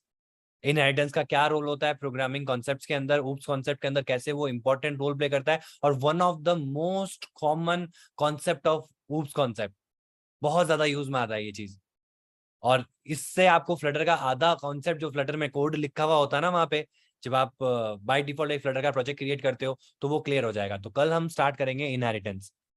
Okay okay everyone, तो सेशन को एंड करते हैं और प्रैक्टिस करना। अच्छा सॉरी सॉरी सॉरी, मेरे को आज का टास्क देना है ना आप लोगों को, ताकि जब हमारा नेक्स्ट सेशन हो तो मैं आपको प्रोग्राम्स करवा सकूं। यस यस गुड, याद आया।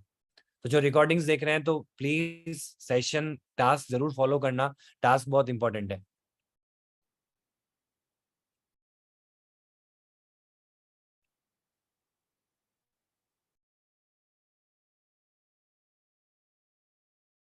तो आज का टास्क क्या है? यस नवीन कुमार,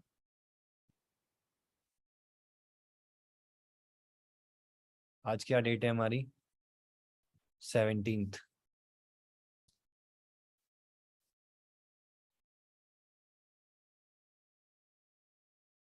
हेलो नवीन, आपने हैंड रेज किया है। Good evening sir. Very good evening. Sir अगर आज टाइम हो तो थोड़ा ये सेटअप करवा देते, क्या क्या इशू आ रहा है? Android studio. एक सेकंड बस, मैं एक बार टास्क दे देता हूँ, फिर मैं आपको स्क्रीन शेयरिंग का ऑप्शन दूंगा, आप मेरे को शेयर करवा देना, ठीक है? Okay sir. आप डाउट सेशन में गए थे, वहां पे भी वो सर होते हैं, वो करवा देंगे आपको सेटअप, बट मैं अभी आपको शेयरिंग करके करवाता हूँ, है ना? अगर टाइम हो तो करवा दो सर, लेट हो तो फिर कोई बात नहीं, मैं बाद में एक बार करवा शेयर कर लूंगा आपके साथ में। ज्यादा टाइम लगेगा तो मैं आपको गाइड कर दूंगा। फिर आप सुबह 10 बजे आ जाना, दिनेश सर मिलेंगे आपको या सुजल सर मिलेंगे, वो आपको ठीक है। कंप्लीट कोई इशू आ रही होगी ना तो आपको सेटअप करवा देंगे, ठीक है? बाकी रिकॉर्डिंग्स देखी थी आपने मेरी? नहीं सर।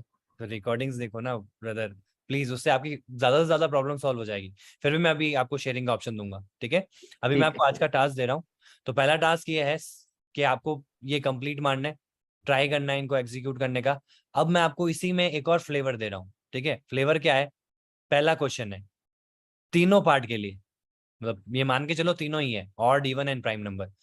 पहला क्वेश्चन है कि lower range to upper range के बीच में आपको क्या निकालना है?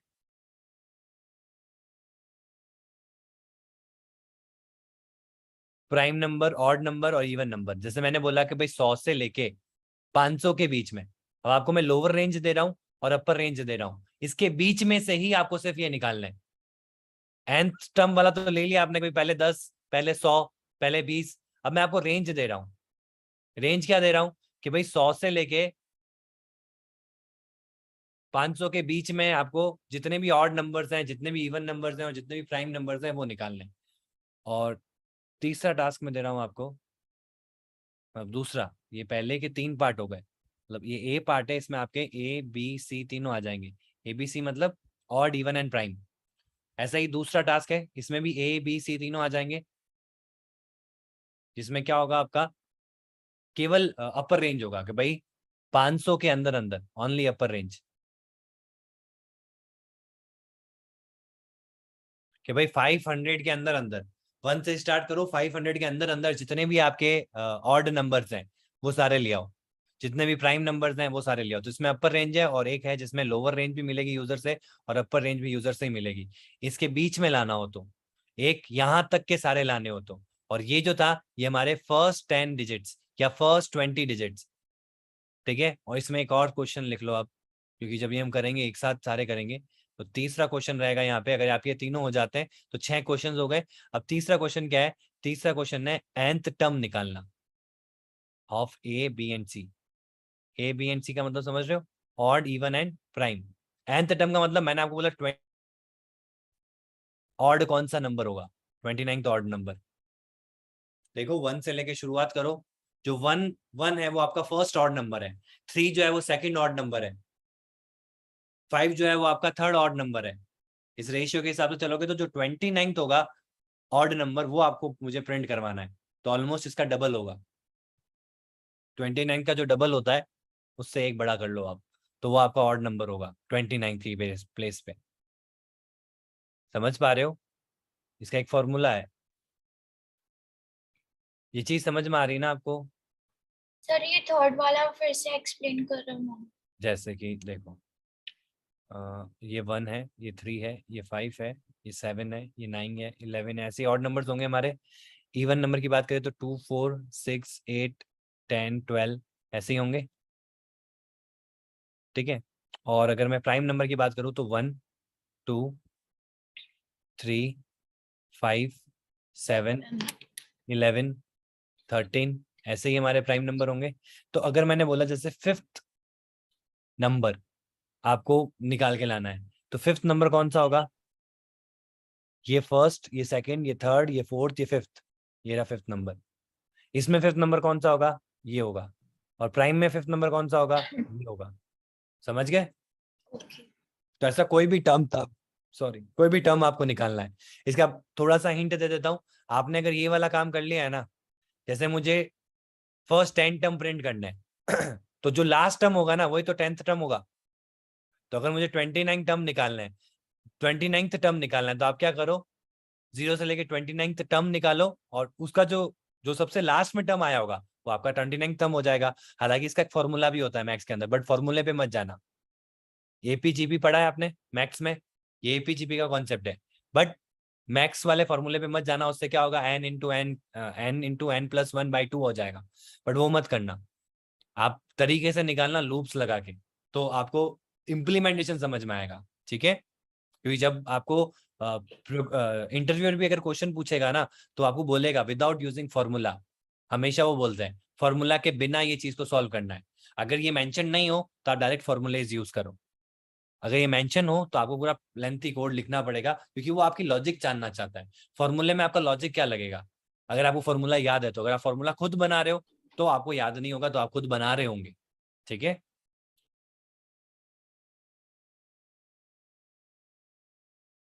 ओके, समझ में आया आपको आज का टास्क? क्लियर है ना सभी को? ठीक है, तो ट्राई करना है। नेक्स्ट क्लास में हम इनहेरिटेंस पे जाएंगे, फिर इसके बाद जो सेशन रहेगा वो वापस प्रैक्टिकल रहेगा, जिसमें मैंने जो प्रोग्राम्स आपको दिए वो प्रोग्राम्स हम एग्जीक्यूट करेंगे। ठीक है, जो आज की क्लास में नहीं आए हैं और रिकॉर्डिंग देख के ये चीज करेंगे तो प्लीज टास्क पे ज्यादा फोकस करना। अगर आप टास्क के साथ साथ चलते रहोगे ना, तो मैं आपको बता रहा हूँ, जब हमारा डार्ट ओवर होगा ना और आप फ्लटर में जंप करोगे तो आपको इतना फेमिलियर लगेगा ना फ्लटर कि कुछ नया है ही नहीं। जो कोड हम इतने दिन से देख रहे थे वो कुछ अलग नहीं है, वो सेम ही है, सब कुछ हमको समझ में आ रहा है। अगर वो चीज प्रैक्टिस नहीं करोगे तो फिर दिक्कत हो सकती है। ठीक है, yes Naveen, you can share your screen. Okay everyone, Naveen is having a problem, तो I am just sharing his screen. अगर आपको जाना है तो आप जा सकते हो, सेशन एंड हो गया। Okay, till then stay home, stay safe, have a fantastic day today, goodbye, see you, good night everyone।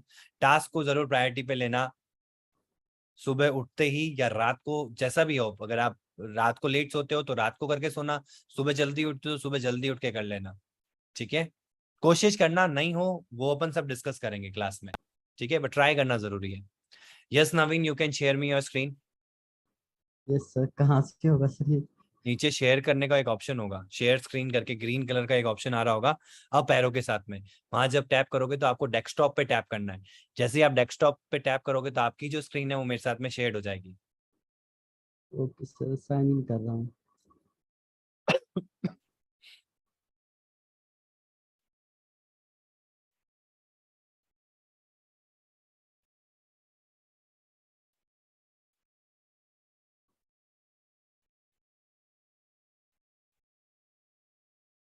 मिला आपको ऑप्शन? डेस्कटॉप 1 हाँ ऐसा आ रहा है। डेस्कटॉप, हाँ वही वही, उसको डबल टैप कर दो या नीचे उसको टैप करके ओके कर दो। हाँ हो गया शेयर। यस, अच्छा ठीक है सर। हाँ अब बताओ क्या इश्यू आ रहा है?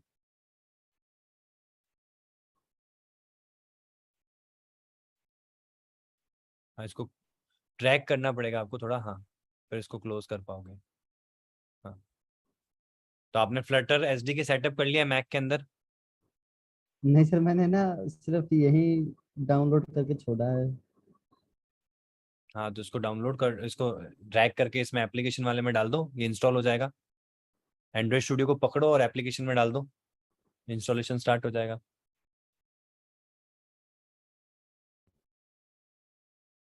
हाँ ऐसे सर? हाँ बिल्कुल, ठीक है। तो ये आपका एंड्रॉइड स्टूडियो इंस्टॉल हो जाएगा, फिर फिल्टर एसडीके डाउनलोड कर लेना। आपने मेरा वीडियो बिल्कुल भी नहीं देखा है ना? सर मैंने वैसे तो आपके बहुत वीडियो देखे हैं पुराने वाले, लेकिन नहीं नहीं, मैं जो अभी क्लास में हुए जिसमें मैंने ये सेम काम करवाया है मैक के ऊपर। नहीं, मैक के ये वाला नहीं देखा सर। तो एक काम करो, पिछले वीक से पिछले वीक की बात है जब हमने इंस्टॉलेशन देखा था, तो उस अच्छा इंस्टॉलेशन वीक में मैंने ना मैक सेटअप करके बताया, मैक के अंदर कैसे सेटअप होगा। तो उस ठीक है पे जाओ, उस वीडियो का फॉलो करोगे ना, आपको कोई दिक्कत नहीं आएगी। अगर फिर भी दिक्कत आती है ना तो मैं हमेशा अवेलेबल हूँ, आपकी प्रॉब्लम सॉल्व हो जाएगी, ये मेरी गारंटी है। बट आप पहले वो वीडियो देखो और उसके थ्रू इस पर सेटअप करने की कोशिश करो। ठीक है, ठीक है सर। फिर कोई भी प्रॉब्लम आती है ना तो आप मुझे स्क्रीन शेयर करने का ऑप्शन देना, तो मैं आपकी प्रॉब्लम सॉल्व करूंगा। ठीक है, ठीक है सर, एक सजेशन और लेना था मेरे को। हाँ बोलो। मैं ना अभी प्राइवेट सेक्टर में जॉब कर रहा हूँ, ठीक है। ओके और मेरे को ना चांस मिल रहा है अभी उसमें गवर्नमेंट में करने का, जो 1 साल का जो कॉन्ट्रैक्ट मिलता ना कॉन्टेक्ट उसमें। बेसिस पे हाँ, 1 साल के लिए गवर्नमेंट का, तो उसमें परमानेंट मेरे नहीं को। है, कॉन्टेक्ट बेसिस ही है, ये कह रहे हो आप? हाँ हाँ हाँ हाँ। कोई ऐसा अपॉर्चुनिटी है कि कॉन्टेक्ट बेसिस में अगर आप अच्छा काम करते हो तो वो परमानेंट कर देंगे? सर ये पता नहीं, वो तो गवर्नमेंट पे, मतलब क्या ही कह सकते हैं, करे या ना करे। तो अभी लेकिन आप जहाँ इसमें। जॉब कर रहे हो, हाँ, जॉब जहाँ भी कर। जॉब कर रहे हो, वहां जो आपको मिल रहा है, मैं पूछ नहीं रहा कितना मिल रहा है, जितना भी मिल रहा है, और जहाँ आप गवर्नमेंट में जा रहे हो वहां क्या रेशियो है, और आपके करियर में क्या इम्पैक्ट लाएगा गवर्नमेंट में कॉन्टेक्ट बेसिस पे काम करने पे? मेरा सर मेन वो फंडा यही था कि अगर मैं कॉन्टेक्ट बेसिस पे लग रहा हूँ तो मुझे अगर ये अपॉर्चुनिटी मिलती है कि मैं अच्छा काम करूँ तो गवर्नमेंट मुझे परमानेंट कर दे, तो मैं वहां जाऊं, वो या तो कोई कोई और प्लस नहीं बेनिफिट सर, मिल रहा है मतलब तो मुझे बताओ। मैं आपको क्लियरली बोल देता हूँ, यहाँ मेरे को 50 दे रहे हैं हाँ, और वहाँ मेरे को 65 मिलेगा। लेकिन ये ओके। श्योर नहीं कि वो 1 साल बाद रखे या ना रखे, लेकिन हाँ, मेरे को प्राइवेट सेक्टर अच्छा लगता है, लेकिन सोचा कि थोड़ा सलाह ले लूँ आपसे। नहीं तब तो फिर अगर 1 साल के बाद में सपोज दैट उनका हिसाब से कांटेक्ट खत्म हो गया, तो फिर आप जहाँ अभी हो वहां वापस हाँ, कैसे ज्वाइन करोगे? वहां तो 1 साल का गैप आ गया ना। फिर वापस बिल्कुल। से हाँ, आपकी जर्नी 1 साल का गैप को मिनिमाइज करने के लिए आपके 2 साल पीछे जाना पड़ेगा आपको। या तो हाँ, ये हो कि आपको गवर्नमेंट में आगे अप्रोच अपॉर्चुनिटी मिल रही है कि यहाँ से करता हूँ तो आगे मुझे ये लिंक मिल जाएगा और मैं गवर्नमेंट में सेटल हो जाऊंगा, तब तो बेस्ट ऑप्शन है, तब तो आपको जाना ही चाहिए। और आपका इंटरेस्ट भी प्राइवेट में है, जस्ट आप गवर्नमेंट, अगर गवर्नमेंट का कोई फायदा मिल रहा होता तो मैं जरूर कहता आपको कि आप जाओ। मेरा सजेशन तो यही रहेगा कि आप स्टक रहो अपने आईटी फील्ड में ही और उसको कंटिन्यू करो। हाँ, अगर आपको ऐसी गवर्नमेंट नहीं, अपॉर्चुनिटी मिलती इसी है। का इसी का हाँ, आईटी फील्ड है सर, अपना सॉफ्टवेयर का ही, सॉफ्टवेयर टाइप ही है। सॉफ्टवेयर डेवलपमेंट एंड्रॉइड बट का ही। वही वही रीजन है कि यस, 1 साल यस, के यस। बाद में क्या करोगे? अगर अगर सपोज दैट 1 साल के बाद में आपका वहाँ टेन्योर खत्म हो गया, फिर क्या अपॉर्चुनिटी है ये पता कर लो पहले कि। ये तो नहीं, फिर बाद में स्विच करना पड़ेगा सर। हाँ, तो फिर फायदा नहीं है ना। अच्छा। ये कॉन्टेक्ट बेसिस उनके लिए कि जैसे मैं गवर्नमेंट की तैयारी कर रहा हूँ, जी। मुझे गवर्नमेंट की जॉब नहीं मिली बट मुझे कॉन्टेक्ट बेसिस मिल रही तो मैं लग जाऊंगा। कुछ नहीं होने से तो अच्छा है ना कि मैं कॉन्टेक्ट बेसिस पे हाँ, काम करूँ। ये तो है ही सर। हाँ, बट अगर मेरे पास में जॉब है और यू नेवर नो, अभी आपकी 50 है, नेक्स्ट मंथ जब अप्रेजल होगा तो बढ़ जाएगी आपकी।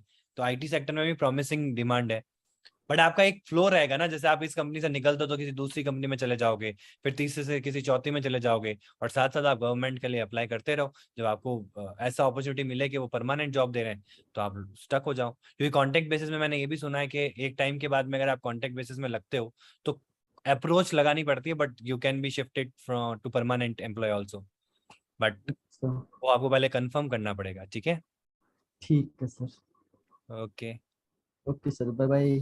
Good bye. Yes Lokesh. Excuse me sir, please मुझे स्क्रीन शेयर का ऑप्शन दीजिए, क्योंकि मेरे इसमें एंड्रॉइड स्टूडियो नहीं चल पा रहा है, तो मैं आपको बताऊं। हाँ, शेयर कर सकते हो आप स्क्रीन, मल्टी शेयरिंग ऑन है।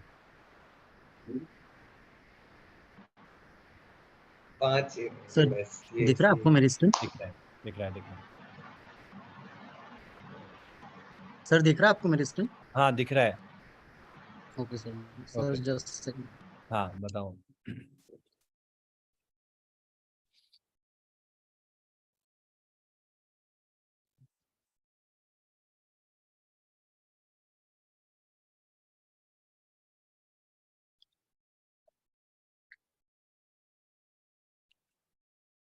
सर एक तो डाउनलोडिंग हो नहीं रहा है, कब से मैंने इसको डाल रखा है, और उसके बाद मैंने इसको कैंसिल किया था ना, और ये हाँ, फिनिशिंग पर, तो ये आपका मैंने वो वीडियो देखा था, तो मोर एक्शन के बाद एसडी के मैनेजर पर जाना है, हाँ, और सर उसके बाद ये यहाँ पर क्या आ रहा है, एसडी के टूल पर क्लिक नहीं हो पा रहा है। क्योंकि आपका एसडीके डाउनलोड ही नहीं हुआ ना। आप जिसको कैंसिल किया हो ना वो एसडीके ही है, तो उसके लिए वेट करना पड़ेगा आपको। वो एसडीके डाउनलोड होगा, फिर सेटअप होगा, फिर यहाँ पे एसडीके टूल्स में आपके कमांड लाइन टूल्स आएंगे, उनको आपको अलग से यस सर। डाउनलोड करना पड़ेगा, तो फिर जाके कंप्लीट होगा। तो एसडीके टूल्स पे रहो। वो नहीं हो रहा है ना, उसका रीजन है कि जब आपने वो एक पॉपअप आता है, जब ऐसा कुछ डाउनलोड होता है ना तो एक पॉपअप आता है जिसको हम कहते हैं एडमिन कंट्रोल। देखा है आपने? Yes yes sir. जिसमें मेरे को, अगर आप स्क्रीन शेयर भी कर रहे हो ना तो मुझे स्क्रीन शेयर होते वक्त वो चीज नहीं दिखेगी, वो आपको आपको ही दिखेगी वो। तो उसमें आपको अलाउ या यस या नो करना होता है, पता है ना, वो जो यस। एडमिन कंट्रोल होता है। तो वो करोगे हम्म। ना तो आपका इंटरनेट की एक्सेस कर पाएगा, माइट भी उस वजह से ये डाउनलोड नहीं हो रहा है। तो आप क्या करो, इसको बंद करो और इसको वापस से इंस्टॉलेशन पे लगाओ यूजिंग वो आता है ना एडमिन कंट्रोल। राइट क्लिक करके ओपन वाया एडमिन करके करते हैं ना अपन, वैसे करो। तो वो डाउनलोड पे लगा रहने दो, वो डाउनलोड होगा तभी यहाँ पे एसडीके मिलेगा आपको, नहीं तो फिर आपको मैनुअली डाउनलोड करना पड़ेगा एसडीके नेट से। तो सर अलग से कैसे डाउनलोड करूंगा मैं मैन्युअली, मतलब अलग से नेट पे अगर ये जाके आप नहीं देखोगे एंड्रॉइड एसडीके, बट यहाँ मिल जाएगा आपको, कैंसिल करो वापस चलो, यहाँ नहीं मिलेगा, वो स्टार्टिंग में हाँ चेक सर, करना वो पड़ेगा। स्टार्टिंग में जहाँ आपने बताया वो वहीं पर ही ना। हाँ वहीं पे। एक सेकंड सर, मैं वापस से आपको बताता हूँ। हाँ इसको क्लोज कर दो यस। और रन एज एडमिनिस्ट्रेटर करो इसको, एंड्रॉइड स्टूडियो को, इसको क्लोज कर दो। अब वापस जब आप रन कर रहे हो ना तो रन एज एडमिनिस्ट्रेटर करो, तो उसको सारे एडमिनिस्ट्रेटर के राइट्स मिल जाएंगे। ये देखो राइट हैंड साइड में ऑप्शन आता है। रन एज एडमिनिस्ट्रेशन किया आपने? नो सर, वो दूसरा हो गया। एक सेकंड हाँ, जैसे। कोई बात नहीं, क्लोज कर दो। हाँ।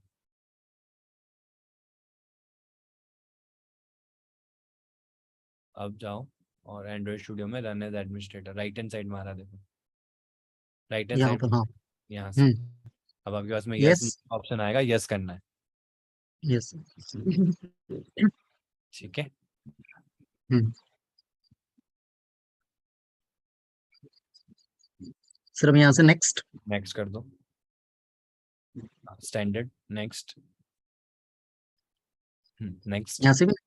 हाँ ये तो थीम सेलेक्ट हो रही है, अब आप इसको फिनिश कर दो, ये सारी फाइल्स डाउनलोड होगी। अब शो डिटेल्स में जाओ। हाँ अब इसको होने दो, ये आपकी सारी फाइल्स को डाउनलोड कर रहा है, तो इंटरनेट देना जब तक कंप्लीट ना हो जाए। लास्ट में आ जाएगा Android SDK up to date, फिर आपको फिनिश कर देना है। Okay okay sir, thank you sir. ठीक है, okay okay sir. Okay. Yes Gaurav. Good evening sir. Very good evening. Sir मुझे बस एक चीज़ पूछनी थी। हाँ लो। जैसे कि आज आपने कंस्ट्रक्टर का कॉन्सेप्ट क्लियर किया था, हाँ ठीक है, तो हाँ जैसे हम नॉर्मल प्रोग्राम करते हैं, अब मुझे हाँ कंफ्यूजन है कि जैसे आपने टास्क दिया, जैसे पहले दिया था लार्जेस्ट, हाँ मतलब 3 लार्जेस्ट ऑफ जिसमें से 3 नंबर। लार्जेस्ट कौन सा है। हाँ हाँ, और फिर आपने फर्स्ट 10 प्राइम और ये सब तो मैंने कर लिया था, ठीक है, बिल्कुल बट ठीक। इशू ये है, जैसे आपने कंस्ट्रक्टर कराया या उससे पहले फंक्शंस का कॉन्सेप्ट, तो इसमें हम प्रैक्टिस मतलब अपनी तरफ से प्रैक्टिस नॉर्मल हम वैसे ही लगा के कर सकते हैं कि हमने कुछ अपनी तरफ से बना लिया और उसकी प्रैक्टिस कर ली नहीं कंस्ट्रक्टर में, देखो, कुछ ऐसे इक्वेशन ये कर लिया। देखो ये जब हमारा एक पूरा मॉड्यूल कंप्लीट होगा ना, जैसे क्लास का यूजर्स अपन धीरे धीरे सीख रहे हैं, क्लास का यूजर सीख रहे हैं, कंस्ट्रक्टर को सीख रहे हैं, फिर अपन इनहेरिटेंस को सीखेंगे, तो एक्चुअल में मैं एक प्रैक्टिकल आपको प्रोजेक्ट दूंगा, प्रोग्राम बनाने के लिए दूंगा, जिसमें ये सारी चीजें यूज में आएगी।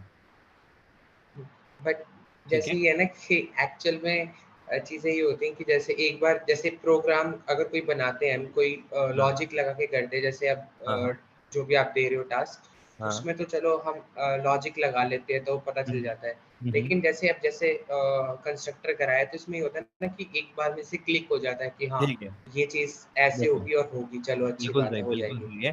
देखो यहाँ आप देखो, जब अपन सारा काम करेंगे ना अपन, आपका रियल यूजेस यहाँ है। देखो जो भी आप क्लास बना रहे हो, तो उस क्लास में देखो ये आपका कंस्ट्रक्टर है, दिस इज योर कंस्ट्रक्टर। ये जो हो रहा है ये इनहेरिटेंस है। ठीक है, तो एक्चुअल में यूजेस तब समझ में आएगा जब अपनी कुछ प्री डिफाइंड क्लासेस होगी, कुछ क्लास को हम कॉल करवा रहे हैं, जैसे यहाँ से कॉल करवाएंगे तो कुछ कंस्ट्रक्टर में वैल्यू देनी होगी। जैसे मैं आपको बताता हूँ, ये रहा ऐप बार, तो ये जो ऐप बार है ना, इसका क्या कॉल हो रहा है यहाँ पे, कंस्ट्रक्टर कॉल हो रहा है, देख रहे हो आप, ऐप बार का एक ऑब्जेक्ट क्रिएट हो रहा है। ठीक है, और इसमें ये टाइटल जो है वो क्या होगा, एक नेम्ड पैरामीटर है, देख रहे हो आप, नेम्ड है, तो ये टाइटल ठीक है, कॉलम टाइटल का टेक्स्ट नेम। दे। ठीक है, फिर टाइटल में क्या दे रहे हैं, रिटर्न टाइप जो है इसका विजिट टाइप होगा, तो विजिट में हम एक टेक्स्ट दे रहे हैं, तो टेक्स्ट अपने आप में क्या है, कंस्ट्रक्टर है। टेक्स्ट का क्या कॉल हो रहा है, कंस्ट्रक्टर कॉल हो रहा है, जिसमें हम विजिट डॉट टाइटल दे रहे हैं, तो यहाँ पे हम ठीक है, एक टेक्स्ट वैल्यू देते हैं ऐसे, ये टाइटल सेट हो रहा है, तो इसको स्ट्रिंग चाहिए रहती है। ठीक है, तो ये जो टाइटल है ना, ये आपका ऐप बार से आ रहा है, कंट्रोल में नेविगेट नहीं हो रहा है, आप अपने लैपटॉप में जाके देखना, इस पे जब कंट्रोल के साथ में टैप करोगे ना तो एक ऐप बार क्लास खुलेगी। अंदर ले जाएगा उसके, ठीक है। हाँ उसके अंदर ले जाएगा, और वहां आप देखना कि उसका एक कंस्ट्रक्टर बना हुआ होगा, उसमें यहाँ पे बहुत सारे कर्ली ब्रैकेट्स के अंदर this dot title, this dot something, this dot something, ऐसे बहुत सारे लिखे हुए होंगे, जिसके आगे रिक्वायर्ड लिखा हुआ होगा ना, वो जब भी हम उस क्लास का कंस्ट्रक्टर बनाएंगे हमको प्रोवाइड करना ही पड़ेगा। तो ये जो रॉ इम्प्लीमेंटेशन है ना इसका, एक्चुअल में आपको फ्लटर में बहुत ज्यादा यूज में आएगा। हालांकि जब ये कंप्लीट हो जाएगा ना तो अपन पूरा 2 ऐसे ऐप मतलब एक प्रोग्राम्स क्रिएट करेंगे जिसमें एक्चुअल में हम कंस्ट्रक्टर या यूजर्स देखेंगे। हालांकि मैं आपको जब भी बता रहा हूँ ना तो मैं साथ साथ में यूजर्स बता रहा हूँ। जैसे आज यूजर क्लास बनाई तो यूजर क्लास में मैं एक तरह से यूजर क्लास को मैं 2 WS क्यूब के लिए अलग, WS के लिए अलग क्रिएट कर रहा था और रमन के लिए अलग क्रिएट कर रहा था, फिर मैंने लास्ट में राजेश के लिए अलग क्रिएट करी। तो क्लास तो वही है जिसका हम ऑब्जेक्ट क्रिएट कर रहे हैं, but with the help of constructor हम डिफरेंट वैल्यू प्रोवाइड कर रहे हैं। तो ऐसे ही ऐप बार को आप भी यूज करोगे, मैं भी यूज करूंगा और बहुत सारे लोग यूज करेंगे, बट ऐप बार क्लास तो एक ही है जिसको पहले से बना रखा है। तो उसके कंस्ट्रक्टर से हम हमारी वैल्यूज डिफाइन करते हैं। तो जो मेरी वैल्यूज होंगे ना उसके उसको हिसाब मॉडिफाई करेंगे फिर। उसके हिसाब से ऐप बार बन के तैयार होगा और मेरे ऐप में दिखेगा। आपके केस में जो आप वैल्यूज प्रोवाइड करोगे कंस्ट्रक्टर के अंदर, एट्रीब्यूट्स के अंदर, उसके हिसाब से ऐप बार तैयार होगा और आपके ऐप में दिखेगा। जो तीसरा बंदा यूज कर रहा है ऐप बार को, उसमें जो वैल्यूज वो देगा उसके हिसाब से उसका ऐप बार तैयार होगा, उसको दिखेगा। बट ऐप बार का जो रोल, जिसमें समझ में आया, ऐप बार का जो रोल है वो वैसा ही रहेगा, थ्रू आउट सेम रहेगा, बट जैसे दोनों में कलर्स वगैरह जो बैकग्राउंड कलर हम इसमें यूज करेंगे वो सारे कंस्ट्रक्टर के अंदर के पैरामीटर्स हैं। ओके ठीक है, और ये खुद जो बैकग्राउंड ये जो पूरा है वो किसी क्लास का एक पार्ट है, तो उससे हम उनको वैल्यू प्रोवाइड कर रहे हैं। ठीक है, ताकि हमको बार बार यूज ना कर, मतलब बार बार लिखना ना पड़े, वो बने बनाए वो हम डायरेक्टली यूज कर सकते। ठीक है ठीक है सर, ठीक है। Okay sir, Gaurav, thank you sir, good okay everyone. तो सेशन को एंड करते हैं। Till then stay home, stay safe, have a fantastic day today. Good bye, see you, good night. Dikshit sir, how will be salary career in flutter domain? Salary career मतलब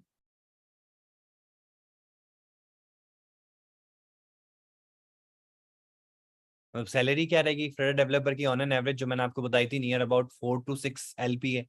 and then it's depend on your कि भाई आप कितना value create कर रहे हो।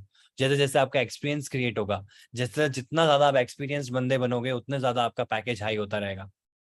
And ये depend भी करता है आप किस कंपनी में काम कर रहे हो। अगर आप जोधपुर की कंपनी में, मतलब आप लोकल कंपनी में काम कर रहे हो, लोकल स्टेट की, लोकल सिटी की, तो वहाँ पैकेज लो मिलेगा आपको, क्योंकि वहाँ की स्टैंडर्ड के हिसाब से होगा। अगर आप सीधा अमेरिका शिफ्ट हो जाते हो तो US के हिसाब से आपकी सैलरी डिसाइड होगी, तो वहाँ का पैकेज मिलेगा आपको। How can we increase our package? Through projects only, through projects only. जितना ज्यादा आप प्रोजेक्ट्स पे वर्क करोगे, जितना आप एक्सपीरियंस क्रिएट करोगे अपने लाइफ में। एक्सपीरियंस का मतलब ये नहीं होता है कि टाइम साल से, आप स्किल्ड हो 2 साल के अंदर भी आप वो एक्सपीरियंस गेन कर सकते हो जो शायद कोई दूसरा 4 साल में कर रहा हो। क्योंकि आपको हमेशा वो हंगर रहना चाहिए आपके अंदर, वो भूख रहनी चाहिए कि मुझे और प्रोजेक्ट्स करना है, मुझे और एक्सपीरियंस होना है, क्योंकि एक्सपीरियंस कम्स विद प्रॉब्लम्स। तो जितने ज्यादा प्रॉब्लम्स आप सॉल्व करोगे उतना आपका एक्सपीरियंस बढ़ेगा, तब आप एक एलिजिबल होंगे कि आप कोई भी बड़े प्रोजेक्ट को या बड़ी टीम को लीड कर सकते हो। अब आपके पास में इतना अच्छा एक्सपीरियंस है तो आपसे वो काम नहीं करवाएंगे, आपको टीम मैनेजर बना देंगे। तो इस तरीके से आप अपने लाइफ में स्केल कर पाओगे। आप टीम मैनेजर बनोगे, फिर आपका काम बहुत एक्सपेंडेड रहा तो आपको टीम मैनेजर बना दिया जाएगा, तो आप पूरी टीम को हैंडल कर रहे होंगे, पूरे एक कंपनी की। तो इस तरीके से आपको अपॉर्चुनिटीज मिलेगी जैसा जैसा आप काम कर रहे हो। तो बेसिक 3 से 5 साल आपके होते हैं, और इसमें मैं हमेशा कहता हूँ कि को करिकुलर एक्टिविटीज भी मायने रखती है। बोलने का तरीका, बैठने का तरीका, इनको लोग कम तवज्जो देते हैं, लेकिन अगर आपको कम समय में बड़ी पोजीशन पे जाना है ना, तो आपका स्किल सेट को तो कोई बीट नहीं कर सकता, वो तो आपका कमांडिंग होना चाहिए।